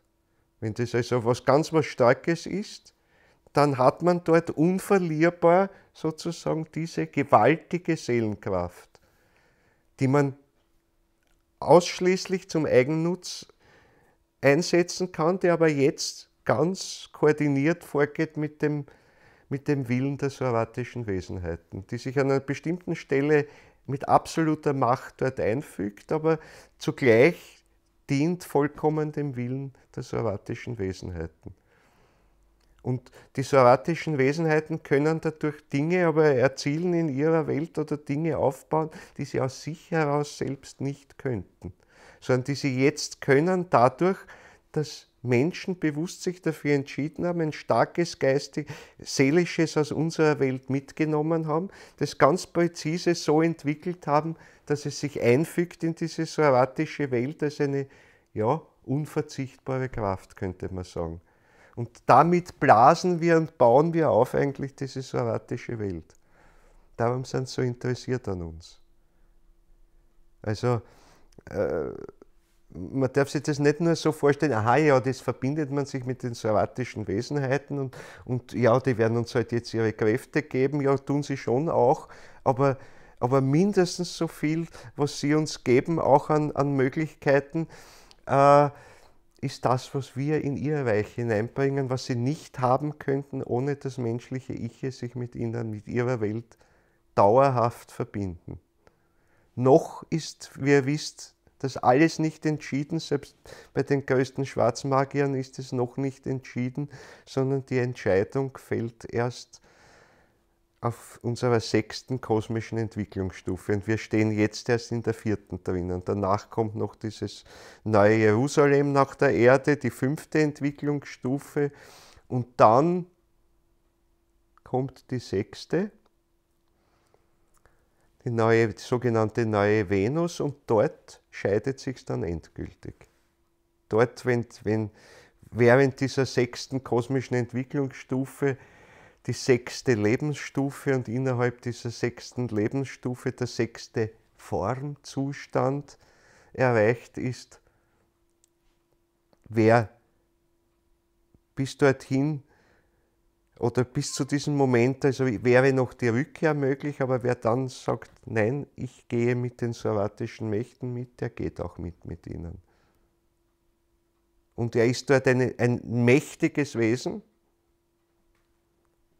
die meisten zumindest. Ich meine, natürlich, es ist auch unterschiedlich. Es gibt Menschen, die nur ein kleineres, dunkles Geist selbst entwickelt haben, die werden halt eine kleinere Macht dort haben, kleinere Kräfte dort haben, aber sie werden halt hineingehen auf jeden Fall, kleinere Rädchen sein in dieser soatischen Welt. Und das heißt natürlich, also, dass ein Schwarzmagier alles dazu tun muss, die Kräfte des Egoismus zu schüren, so viel es geht. Zugleich aber und zwar paradoxerweise bewusst aus dem Ich heraus schöpferisch tätig zu sein, bewusst aus dem Ich heraus aber zu schauen, dass das, was im Seelischen verändert wird, ja nur zum Eigennutz dient. Zum Eigennutz, der aber jetzt, wie soll ich sagen, wie ein Bausteinchen hineinpasst in diese soatische Welt. Und jeder trägt etwas dazu bei. Jeder trägt etwas dazu bei. Es ist wirklich wie so ein Ziegelbau, der entsteht, aus kleineren und größeren Ziegeln. Und jeder Mensch, wenn er wirklich mitgeht will in diese Welt aus freiem Entschluss, wird ein solcher unverzichtbarer Ziegelstein dort sein in der Welt. Wenn einer oder mehrere dieser Ziegelsteine fehlen, dann wird halt die soratische Welt eine etwas labilere werden. Und sie wird nicht diese Vollkommenheit aus der Sicht der soratischen Wesenheiten, nämlich diese vollkommene, aber starre Ordnung, die sozusagen perfekt ist in gewisser Weise, aber auch nicht mehr verändert werden kann in Wahrheit. Die eben wirklich, da passt am besten dann das Bild für ein Uhrwerk, das perfekt läuft, aber es wird zum Selbstzweck irgendwo, dass dieses Uhrwerk abläuft. Und die Menschen sind halt dann die aktiven Rädchen drinnen, die sich ganz zum Rädchen gemacht haben und die das als ihre Macht ansehen. Ich bin dieses eine Rad, das das macht, und ich bin ein größeres Rad, das 10 andere oder Hunderte, Tausende, Millionen anderer Räder antreibt. Das bestimmt die Position. Es gibt also größere Rädchen und kleinere Rädchen drinnen. Und es gibt welche, die unmittelbarer die Impulse aus der soratischen Quelle aufnehmen, und andere, die das weitergeben an die nächst kleineren Rädchen und so weiter und so weiter. Und unten irgendwo sind halt dann die ganz kleinen Rädchen. Das ist das Bild also dieser sogenannten 8. Sphäre. Das ist das Ideal, das diese soratischen Wesenheiten haben. Aber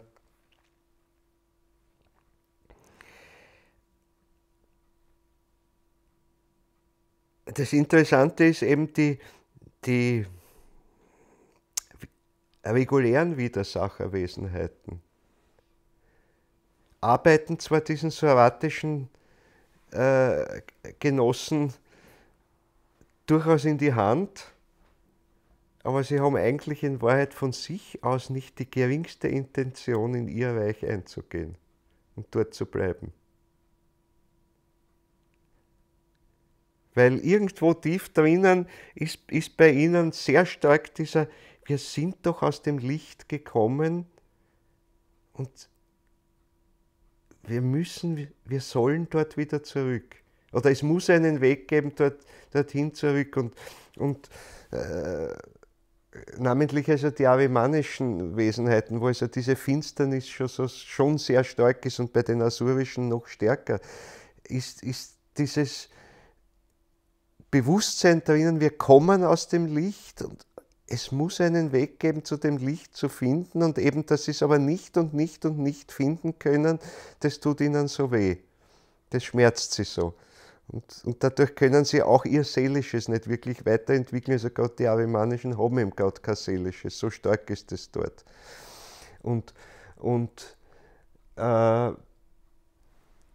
Sie haben aber immer irgendwo den Eindruck, der Mensch ist schuld daran, dass uns das passiert ist. Sie haben vergessen eigentlich ihren Auftrag. Das ist der Punkt. Sie haben vergessen, wie das Ganze zustande gekommen ist. Sie haben es vergessen deswegen, weil jeder Kontakt mit der über ihnen stehenden geistigen Welt verloren gegangen ist. Sie spüren nur, der Mensch ragt in diese Welt hinein und es ist ihnen nicht geheuer, wie das alles zugeht. Sie wissen nur, es gibt was anderes. Sie ahnen es mehr. Wissen kann man gar nicht sagen. Das Einzige, sie wissen, da ist etwas. Aber sie haben keine Vorstellung davon, wie es sein könnte. Und sie leiden unheimlich darunter. Und sie haben, gerade die arimanisch-asurischen, sie haben kein Seelisches, an dem sie irgendwie arbeiten könnten. Also das unterscheidet sie jetzt wieder von den Schwarzmagiern, die bewusst den Weg dahin untersuchen. Eigentlich sind die Schwarzmagier in gewisser Weise, haben die einen größeren Überblick als diese arimanisch-asurischen Wesenheiten, deren Kräfte sie aber sehr wohl einspannen. Also es ist sehr verwirrend, was da alles sich abspielt im Untergrund drinnen. Und es wurde in der Vergangenheit nicht so viel öffentlich erzählt über diese Dinge. Wie dieses ganze Getriebe sozusagen da unten sich wirklich abspielt. Aber es ist jetzt die Zeit. Es ist jetzt die Zeit. Und zwar wirklich hier und jetzt, wo wir stehen. Und darum sind diese Schilderungen der Apokalypse so wichtig eigentlich und können so erhellend sein für unsere Zeit. Und was wir jetzt tun können, ist versuchen, sie zu lesen. Weil der Punkt ist halt, sie ist nicht leicht zu lesen und zu verstehen, was ist denn mit den Dingen allen gemeint. Da sind ein paar so Sätze, die ich das letzte Mal vorgelesen habe. Vielleicht holen wir uns nur so Bruchstücke jetzt davon heraus, um zu sehen, also, wie denn das jetzt mit dem zusammenhängt, was ich jetzt angedeutet habe und dann gleich noch ein bisschen weiter vertiefen werde. Ich meine, da war ja diese Sache mit dem Tier, eben wieder mit den 7 Häuptern und den 10 Hörnern. Da ist also mal schon drinnen das Ganze auch im Zusammenhang mit der Hure Babylon, von der man schon gesagt, das ist so in gewisser Weise das durch die Widersacher verdorbene Astralische der ganzen Menschheit.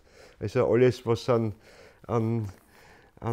Schlimmem da drinnen ist im Astralischen, das ist im Wesentlichen durch das Bild dieser Hure Babylon gezeigt und was aus uns seelisch wird, ist halt dann gezeigt in dem Bild des Tieres. Also die Hure Babylon ist die Kraft, in gewisser Weise könnte man sagen, die uns immer mehr zu dem Tier formt.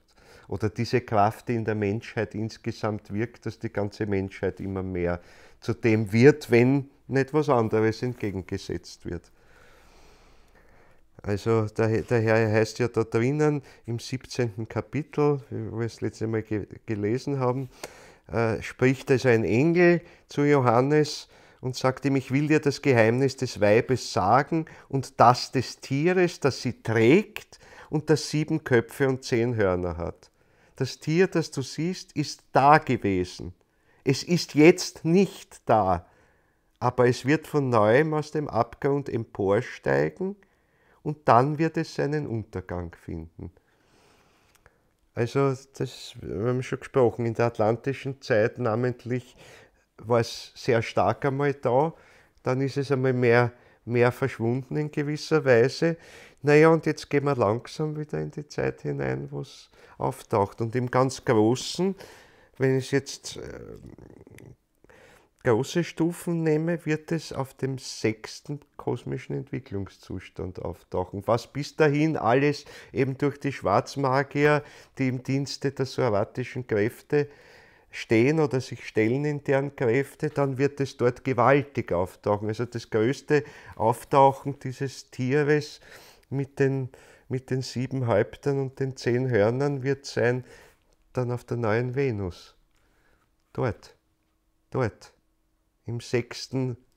Unterentwicklungszustand und dort noch im 6. also wenn die Zahl 666 im ganz Großen sich erfüllt, dann wird dieses Tier ganz mächtig sein, weil dann werden, außer es läuft alles außergewöhnlich gut mit der Menschheitsentwicklung, dann wird das Tier ein ziemlicher Zwergdackel sein, aber wenn es je mehr Menschen beteiligt sind, desto mehr wird es ein riesiges Ungeheuer werden, das da ist, das im Astralischen vorhanden ist und das alles, also astralische Kräfte bedeutet, die für die gute Entwicklung völlig verloren sind, die völlig verdorben sind, die also völlig schwarze astralische Kräfte sind, wenn man so will.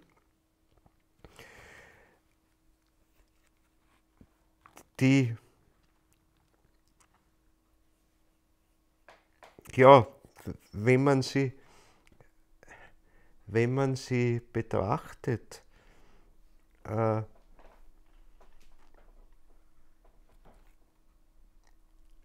zutiefst erfüllt sind mit Schmerz, der aber paradoxerweise denen, die sich einfügen in dieses Tiersein, dann immer weniger zu Bewusstsein kommt. Weil sie aus der Freiheit heraus dieses sich entwickeln wollen aufgeben. Das ist eben der letzte Entschluss. Zu sagen, aus Freiheit, noch aus dem letzten Zipfel meiner Freiheit heraus. Und ja, die Freiheit ist, letztes Zipfel ist vielleicht sogar das falsche Wort, weil der Schwarzmagier entscheidet aus seiner Freiheit heraus. Der wirkliche. Ich meine, der Lehrling dazu vielleicht noch nicht, der wird verführt dazu vielleicht, wenn er die entsprechenden Voraussetzungen mit sich bringt, ansonsten ist er ja gar nicht interessant. Aber der wirklich eine gewisse Meisterschaft drinnen erreicht hat, macht das aus seiner Freiheit heraus. Er ist nicht gezwungen durch die soratischen Wesenheiten. Er entwickelt halt sein Ich in eine ganz andere Richtung. Das heißt, da geht es um meine Machtfülle. Und je größer diese Machtfülle ist, desto zufriedener bin ich eigentlich. Und darum setzt er aus seiner Freiheit heraus alles daran, ein großes, schwarzes Geist selbst zu entwickeln. So mächtig wie möglich. Also es unterscheidet sich vom Geist selbst des im guten Sinne entwickelten Menschen, so wie positiv und negativ voneinander. Wo es im Positiven ganz hell ist, ist es dort das negative Gegenbild, aber es ist genauso mächtig. Es ist genauso mächtig, könnte man sagen, wie das helle Geist selbst ohnmächtig ist. Weil wir müssen denken,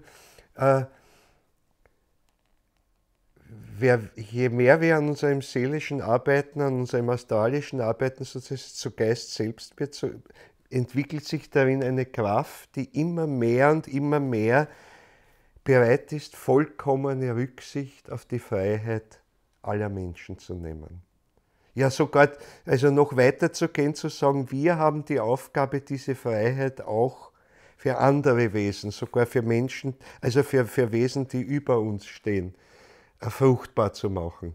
Nur wir können das geben, also den Impuls zur Freiheit zum Beispiel, dass vielleicht einmal die Engelwesenheiten, die über uns stehen, etwas von dieser Fähigkeit aufnehmen können, dann können sie es nur durch uns aufnehmen. Durch das, was von oben herunter strömt, bei ihnen noch, was ja dasselbe ist, was bei uns von innen strömt, weil in Wirklichkeit die göttliche Quelle ist weder da noch dort, weder draußen noch drinnen, es ist genau dieselbe, aber fürs Bild der Hierarchien heißt es, es strömt von oben herunter und bei uns strömt es mit der Freiheit aus unserem Zentrum heraus. Und die Engel können das alles nur von oben empfangen in gewisser Weise, außer die einzige Ausnahme ist die, sie können auch das empfangen, was vom Menschen ausströmt. Das heißt, die Freiheit, die Befreiung auch der Engelwesenheiten einmal in der Zukunft wird von den Menschen ausgehen, von den Menschen, die jetzt den lichten Weg gegangen sind. Der andere Weg ist der, den die Schwarzmagier gehen, die genau das verhindern wollen. Die verhindern wollen, dass das passiert und die aber ganz aus der Freiheit heraus alles daran setzen, eben die Freiheit auszulöschen. Und ihre Belohnung dafür ist die gewaltige Macht, die sie haben.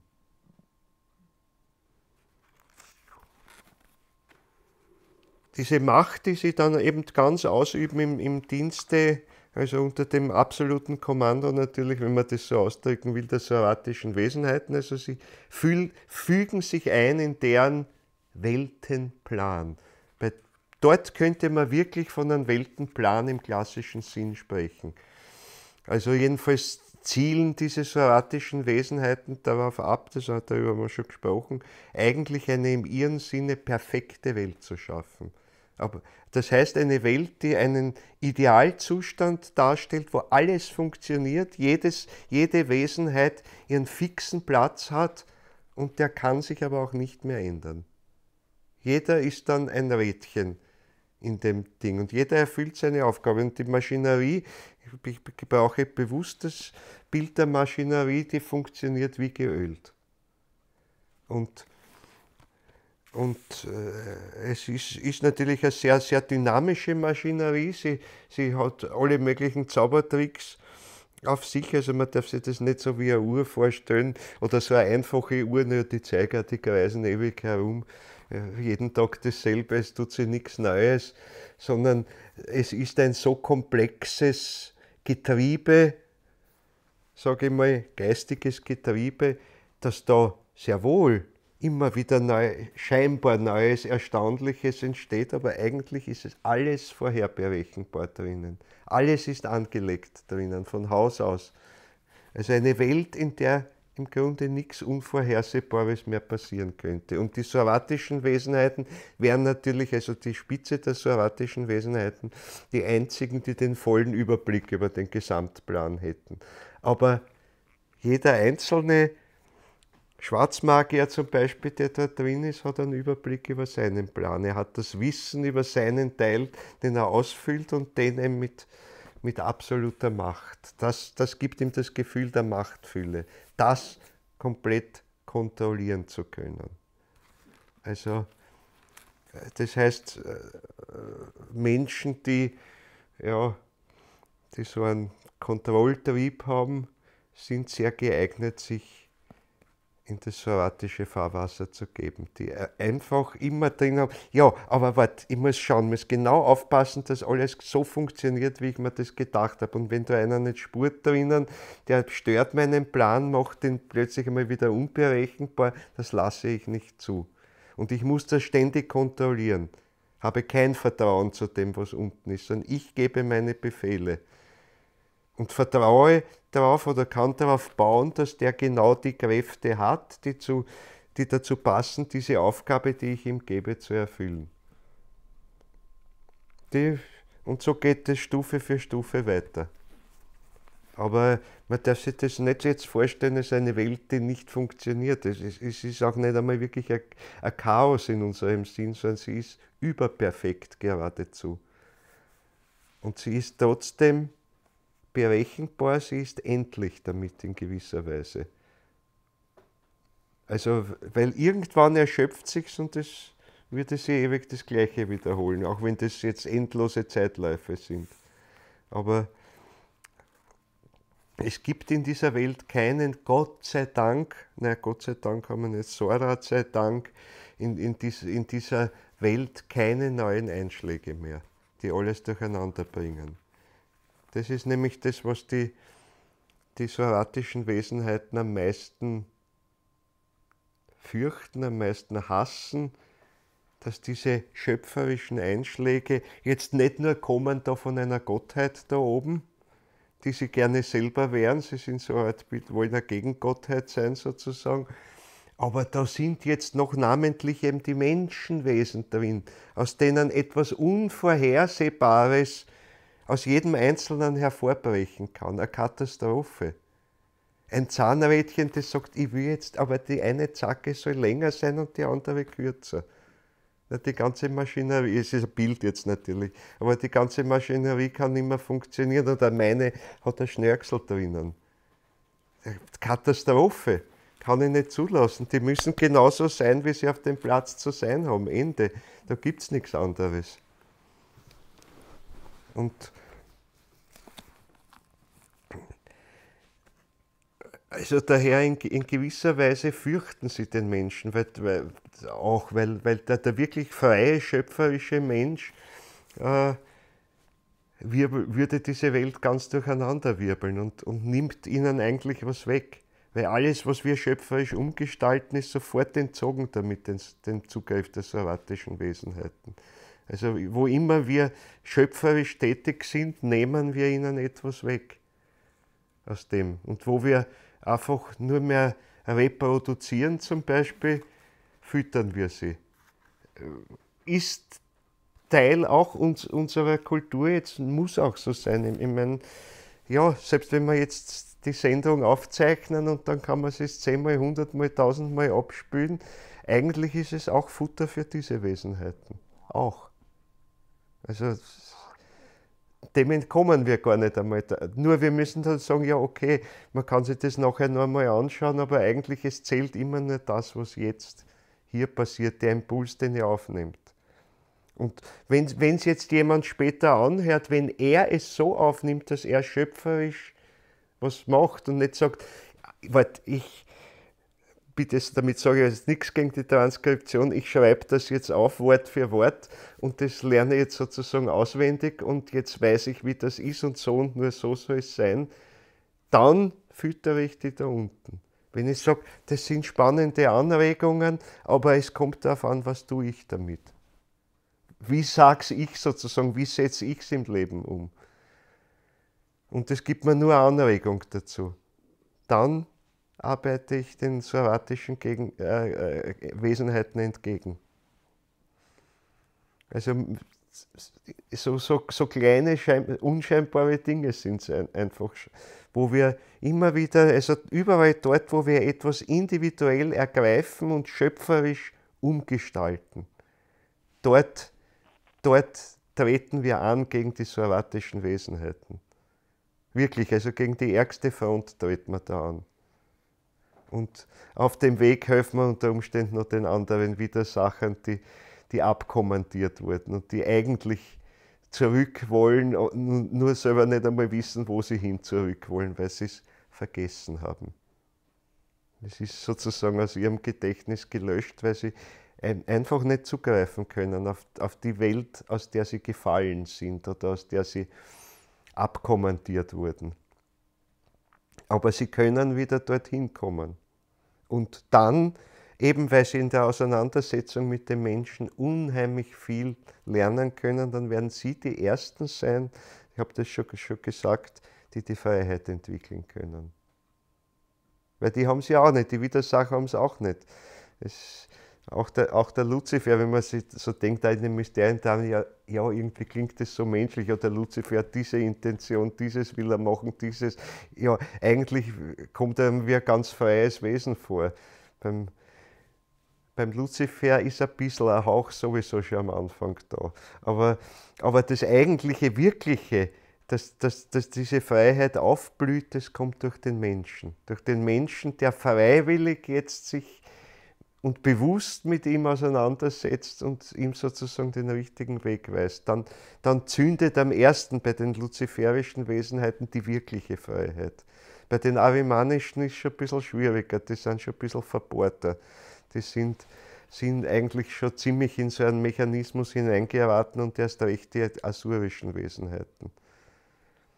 Also das heißt, die haben auch eine gewisse starke Nähe entwickelt zu den soratischen Wesenheiten, ganz klar, das sind sozusagen gerade bei den Asuras die nächsten Nachbarn und die färben halt ein bisschen ab auf sie. Weil ursprünglich hatten sie das nicht, aber gerade die arimanischen und asurischen sind sehr stark in den Sog dieser soratischen Wesenheiten gekommen und leiden auch darunter letztlich, ohne es zu wissen, wie das alles zugeht. Sie werden erst durch den Menschen erfahren, was wirklich mit ihnen passiert ist.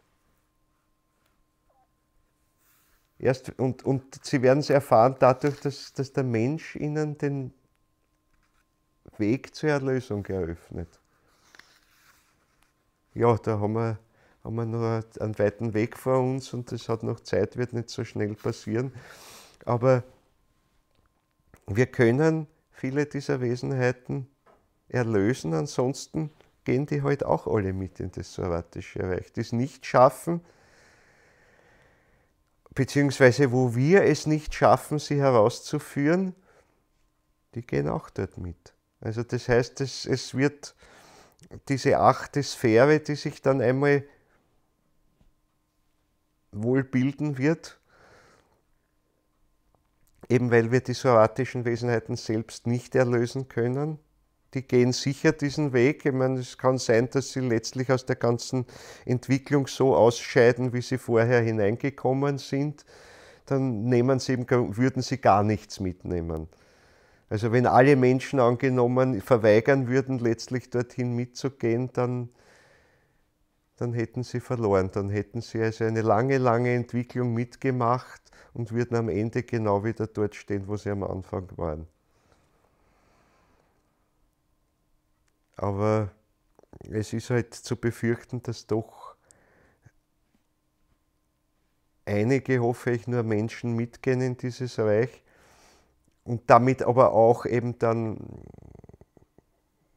asurische, arimanische Wesenheiten zumindest mitziehen dort hinein, dann gehen die auch verloren für unsere Entwicklung, obwohl sie eine wichtige Aufgabe für die Zukunft eben hätten, nämlich die ersten, unter Anführungszeichen, nichtmenschlichen oder übermenschlichen geistigen Wesenheiten zu sein, die der Freiheit teilhaftig werden. Also die wären die Ersten. Die wären die Ersten. Und dann erst kommen die regulären Engelhierarchien, in die sich aber diese Wesenheiten, die arimanischen und asurischen, auch hoffentlich ein Teil von ihnen zumindest, weil die sind natürlich besonders gefährdet, weil die sind am allernächsten an den soratischen dran. Aber an uns Menschen liegt es, dass eben solche arimanischen, asurischen Wesenheiten aufsteigen und die lehren dann, die arimanischen lehren die Erzengel. Würden die Erzengel lehren, auch diese Freiheit zu entwickeln, gemeinsam mit dem Menschen,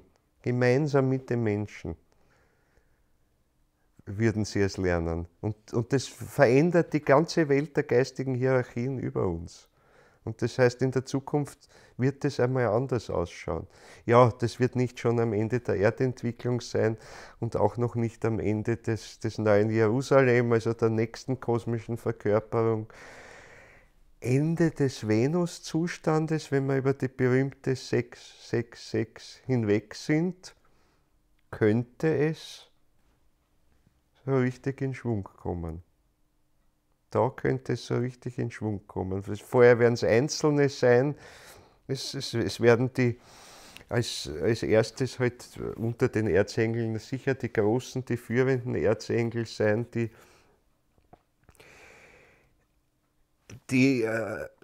durch ihren ganzen Einsatz, durch ihre Erfahrungen auch, die sie insbesondere auch mit den Widersachern und mit den Menschen haben, die halt dann als Erste die sind, die auch nach den arimanischen, asurischen Wesenheiten eben auch dieser Freiheit teilhaftig werden, Schritt für Schritt.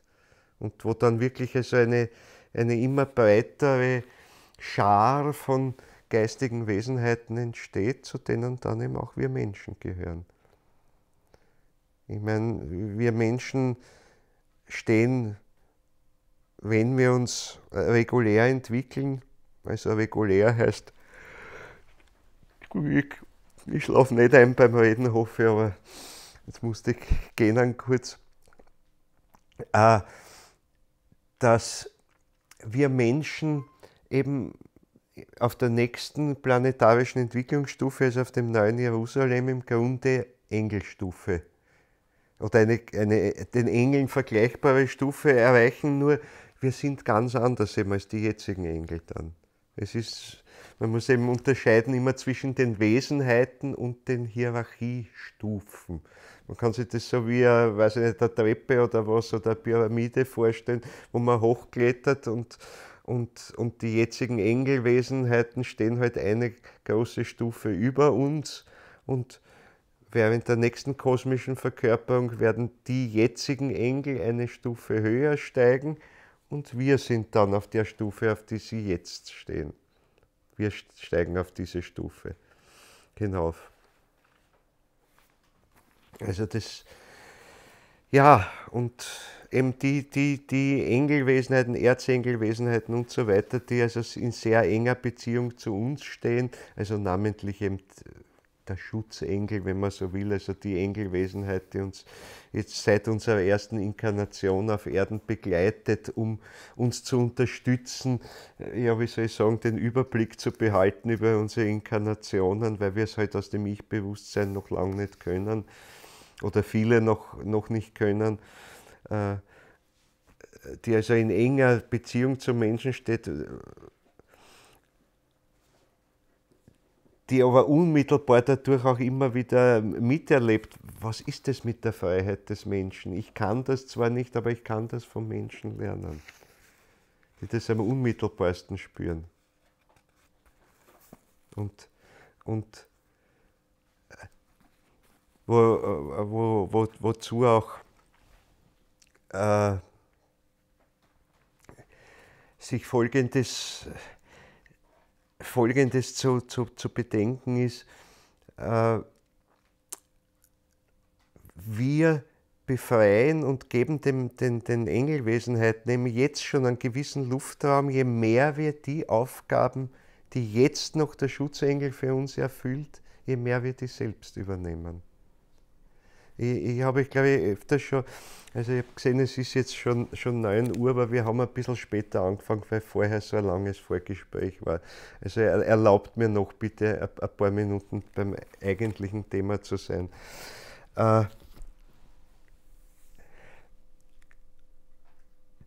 Also diese Schutzengelwesenheit, in dem Maße, in dem wir unsere Freiheit ergreifen und damit das tun, wozu wir eigentlich auf Erden da sind, umso mehr entlasten wir sie, umso mehr haben sie eine Chance, höher aufzusteigen und etwas mitzunehmen, eben auch von diesem Freiheitsimpuls des Menschen. Jedenfalls also ein deutliches Wissen davon einmal, was ist denn diese Freiheit, weil durch uns erleben sie es tagtäglich sozusagen, überall dort, wo wir immer wieder mal aus einem freien Impuls tätig sind. Und eigentlich können wir gar nicht anders, als immer wieder aus einem freien Impuls tätig zu sein. Selbst wenn man noch so ein verbohrter, trockener Mensch ist, der sagt, mein Leben ist geordnet, ich mache jeden Tag das Gleiche und ich weiß genau was und was anderes interessiert mich nicht. Ich möchte immer so sein, wie ich jetzt bin und aus. Trotzdem, wir schaffen es gar nicht einmal unschöpferisch zu sein. Unser Ich ist eben so, dass es, selbst wenn es uns gar nicht auffällt, wir sind es. Und wenn wir eine Handschrift machen wir heute nicht mehr viel, beim Tippen wird es uns schon erschwert, dass wir den individuellen Anschlag haben wir vielleicht noch, aber in der Schrift schlägt sich dann nicht mehr wieder, da schlägt der Ariman zu halt und verfestigt es. Aber in der Handschrift zum Beispiel, selbst wenn sie gut erkennbar ist, die persönliche Handschrift, schaut euch es genau an, trotzdem sind nicht alle Buchstaben immer genau gleich und reproduzierbar.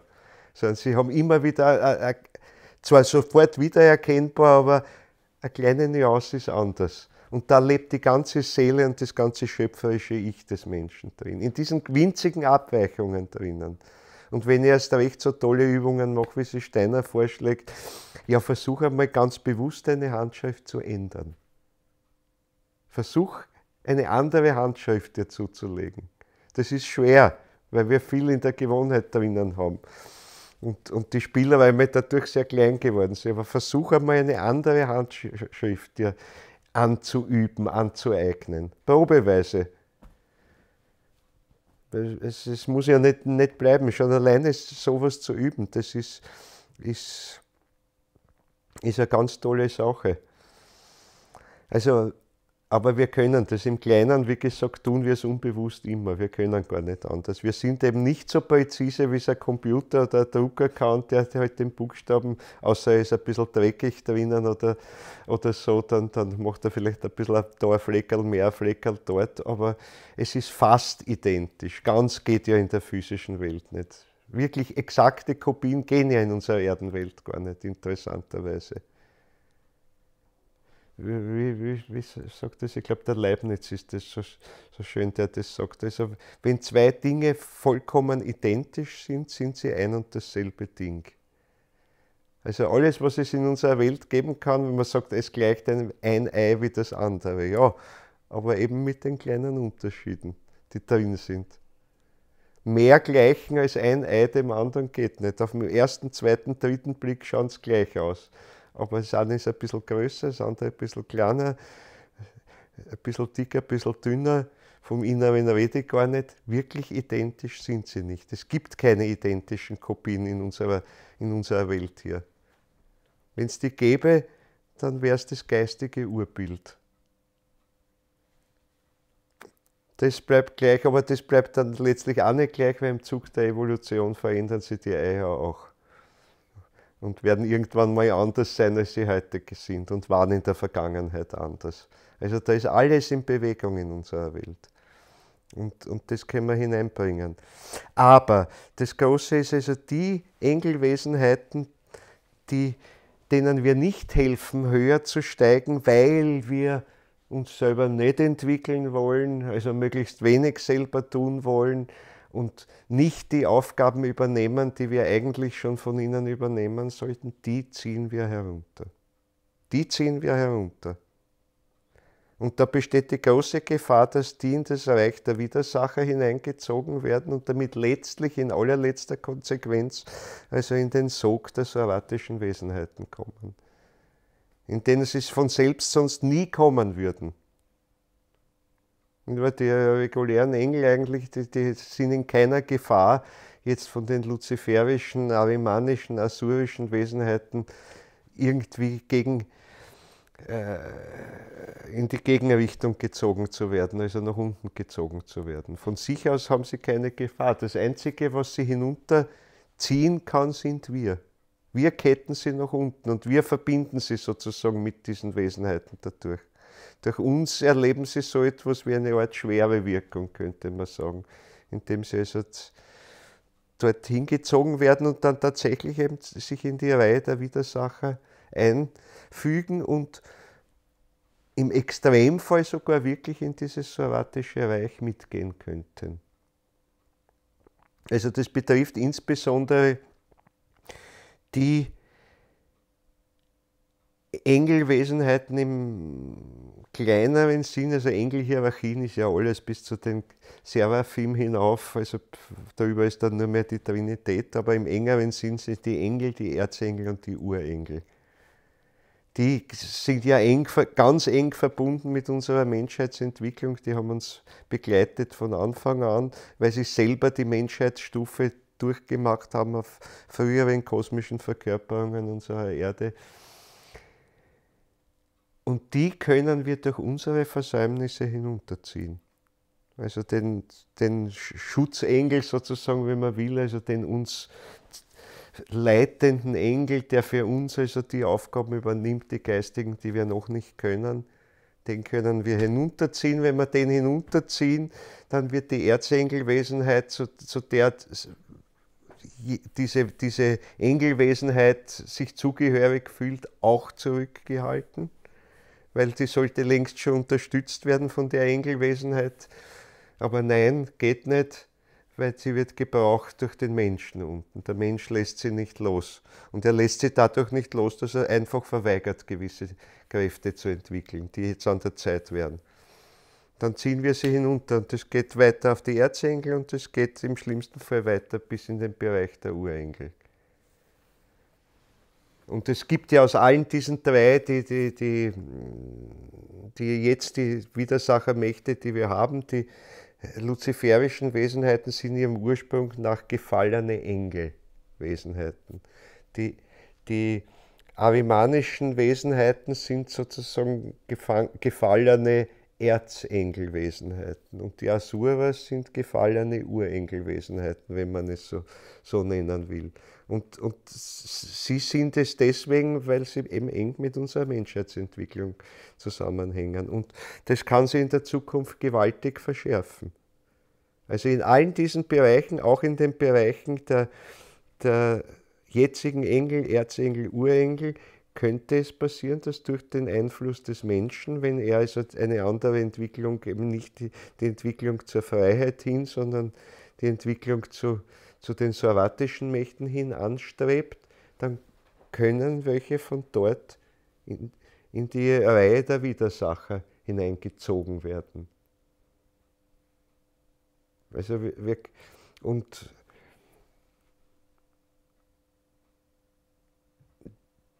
das ist ein sehr, sehr weites Feld.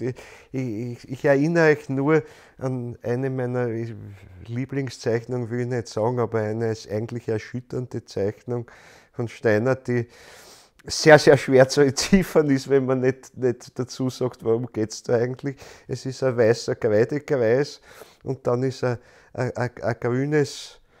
grüner gebogener Strich, der nach unten geht und ein gelber, der nach oben geht. Und das ist die Scheidung der Geister im Reich der Engel eigentlich. Wir ziehen die Engelwesenheiten hinunter, dadurch, dass wir uns nicht genügend entwickeln, dass wir etwas versäumen. Also da geht es gar nicht um böse Absichten oder was. Ach, ich will euch hinunterziehen oder ich will mich verbinden da unten, sondern nur zu sagen, geistige Entwicklung, ich will mein Bier haben und meinen Schweinebraten haben, bei uns sagt man Schweinsbraten im Wienerischen, was auch immer. Oder ich will nur das feinste vegane Essen haben, das ist mir das Wichtigste. Das kann genauso schlecht sein, wenn ich nur darf. Aber wegen meiner Gesundheit, wegen meiner Ding, wegen meinem, ist ja oft in Wahrheit auch ein versteckter Egoismus drinnen. Dann arbeite ich nach unten. Dann ziehe ich nach unten und das hat die Folge, dass eben Engelwesenheiten und so weiter auch nach unten gezogen werden. Und halt je tiefer es hinuntergeht, desto stärker wird die Sogkraft. Und natürlich, die soatischen Wesenheiten sind ja hochentwickelt, sind also jetzt zumindest die Kerntruppe davon also auf derselben Stufe wie die Elohim, also die Schöpfergötter jetzt unserer Erde, also das sind schon sehr mächtige Wesenheiten und die haben daher eine sehr, sehr starke Sogkraft. Also wenn eine geistige Wesenheit, die jetzt auch über uns steht, nur an einem Zipfel wo angekratzt ist, dadurch, dass der Mensch eben etwas versäumt, dann werden sie anfällig dafür. Dann werden sie anfällig dafür, dort hinuntergezogen zu werden. Und es geht wirklich so weiter, also am stärksten gefährdet sind die Schutzengel sozusagen, wie wir sie nennen, also die uns begleitende Engelwesenheit. Und wenn die wirklich erfasst wird dadurch und hinuntergezogen wird, weil wir hartnäckig verweigern die Entwicklung, dann ziehen die nächsthöhere mit. Und dann fangen die dort zu kratzen an. Und das sind dann Widersachermächte, die letztlich aus ihnen werden, aus diesen Engelwesenheiten, die stark genug sind, jetzt auch die Erzengel hinunterzuziehen. Und das geht einmal hinauf, zumindest bis zu den Urengeln, in letzter Konsequenz, wenn man so will. Und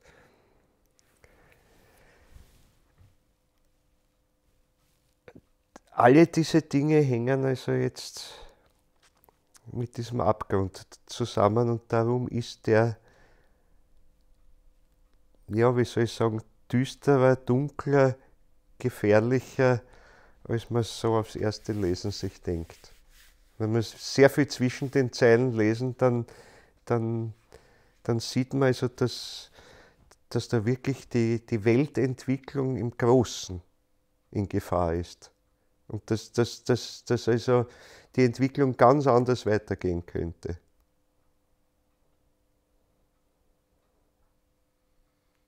Also, und ich sage das darum aber jetzt nicht, um euch alle zu schrecken oder um uns zum Verzweifeln zu bringen, sondern das Großartige daran ist, dass die Gottheit, die Trinität, der Christus, die Vatergottheit, der Heilige Geist, wenn man es so nennen will, all das riskieren, um den freien Menschen hervorzubringen, weil es keinen anderen Weg gibt, als diese Möglichkeiten offen zu lassen. Also es ist damit nicht nur die Erdenschöpfung riskiert, es ist also für die weite Zukunft riskiert, dass alles in eine andere Richtung geht. Und im Extremfall würde es so sein, dass also die ganze Entwicklung sich konzentriert auf eine riesige soratische Welt, das heißt auf eine riesige 8. Sphäre und der Rest verkümmert. Das wäre also der absolute Extremfall. Das wäre der absolute Extremfall natürlich. Das wird mit Sicherheit nicht passieren. Weil so wie die Gottheit zu uns Zutrauen hat, dürfen wir auch Zutrauen zu den Menschen haben. Das ist das Wichtigste. Trotz all der Fehler und Verfehlungen, die passieren. Weil wir haben schon gesagt, es irrt der Mensch, solange er strebt mit den Worten Goethes. Und die Irrtümer sind die Basis dafür, für die Zukunft aus der Freiheit das Richtige zu tun. Also wir lernen diese Freiheit an den Fehlern, die wir machen. Und das aus der Freiheit heraus zu überwinden. Immer mehr. Und wir werden immer mehr dadurch auch mit dem Christus gemeinsam Herr unseres Karmas werden. Das heißt, wir werden ganz wach bewusst sehen, was unsere nächste Aufgabe ist, was wir an den Fehlern, die passiert sind, aufzuarbeiten haben, und wir werden das tun. Und die Gottheit hat vollstes Vertrauen zu uns.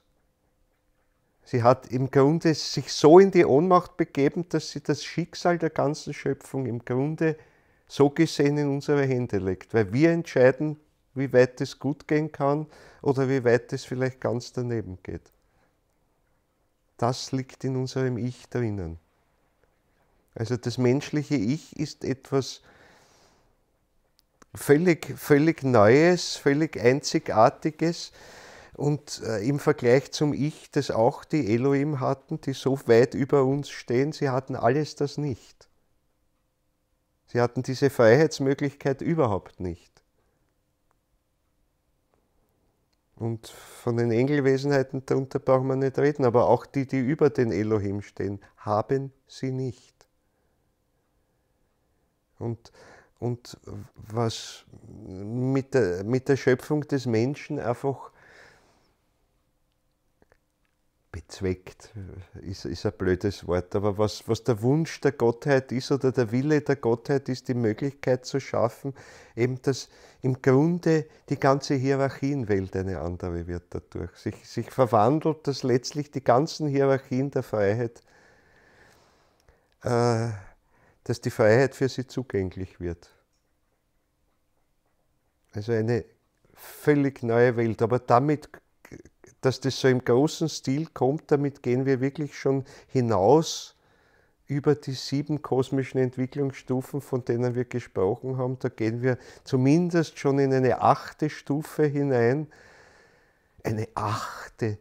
Sphäre, aber jetzt die lichte 8. Sphäre. Das heißt, dort, wo dann die Menschheit oder die Menschen selber auf der Stufe der Elohim stehen werden und aufgerufen sind dazu, selbst einen ganzen Kosmos zu schaffen.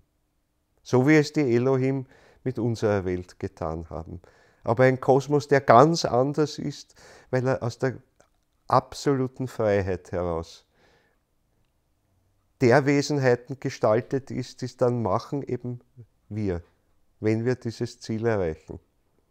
Das ist also jetzt weit in die Zukunft. Wir brauchen uns jetzt nicht viel den Kopf darüber zu zerbrechen, wie das genau gehen soll. Dazu müssen wir noch sehr, sehr viel lernen. Aber das ist, wenn man so will, im Weltenplan der Gottheit drinnen. Aber das ist eben nicht dieser fertige Plan der soratischen Welt, sondern einer, der hingeht, in diese Offenheit hinein, zu warten, was jeder einzelne Mensch dazu beiträgt.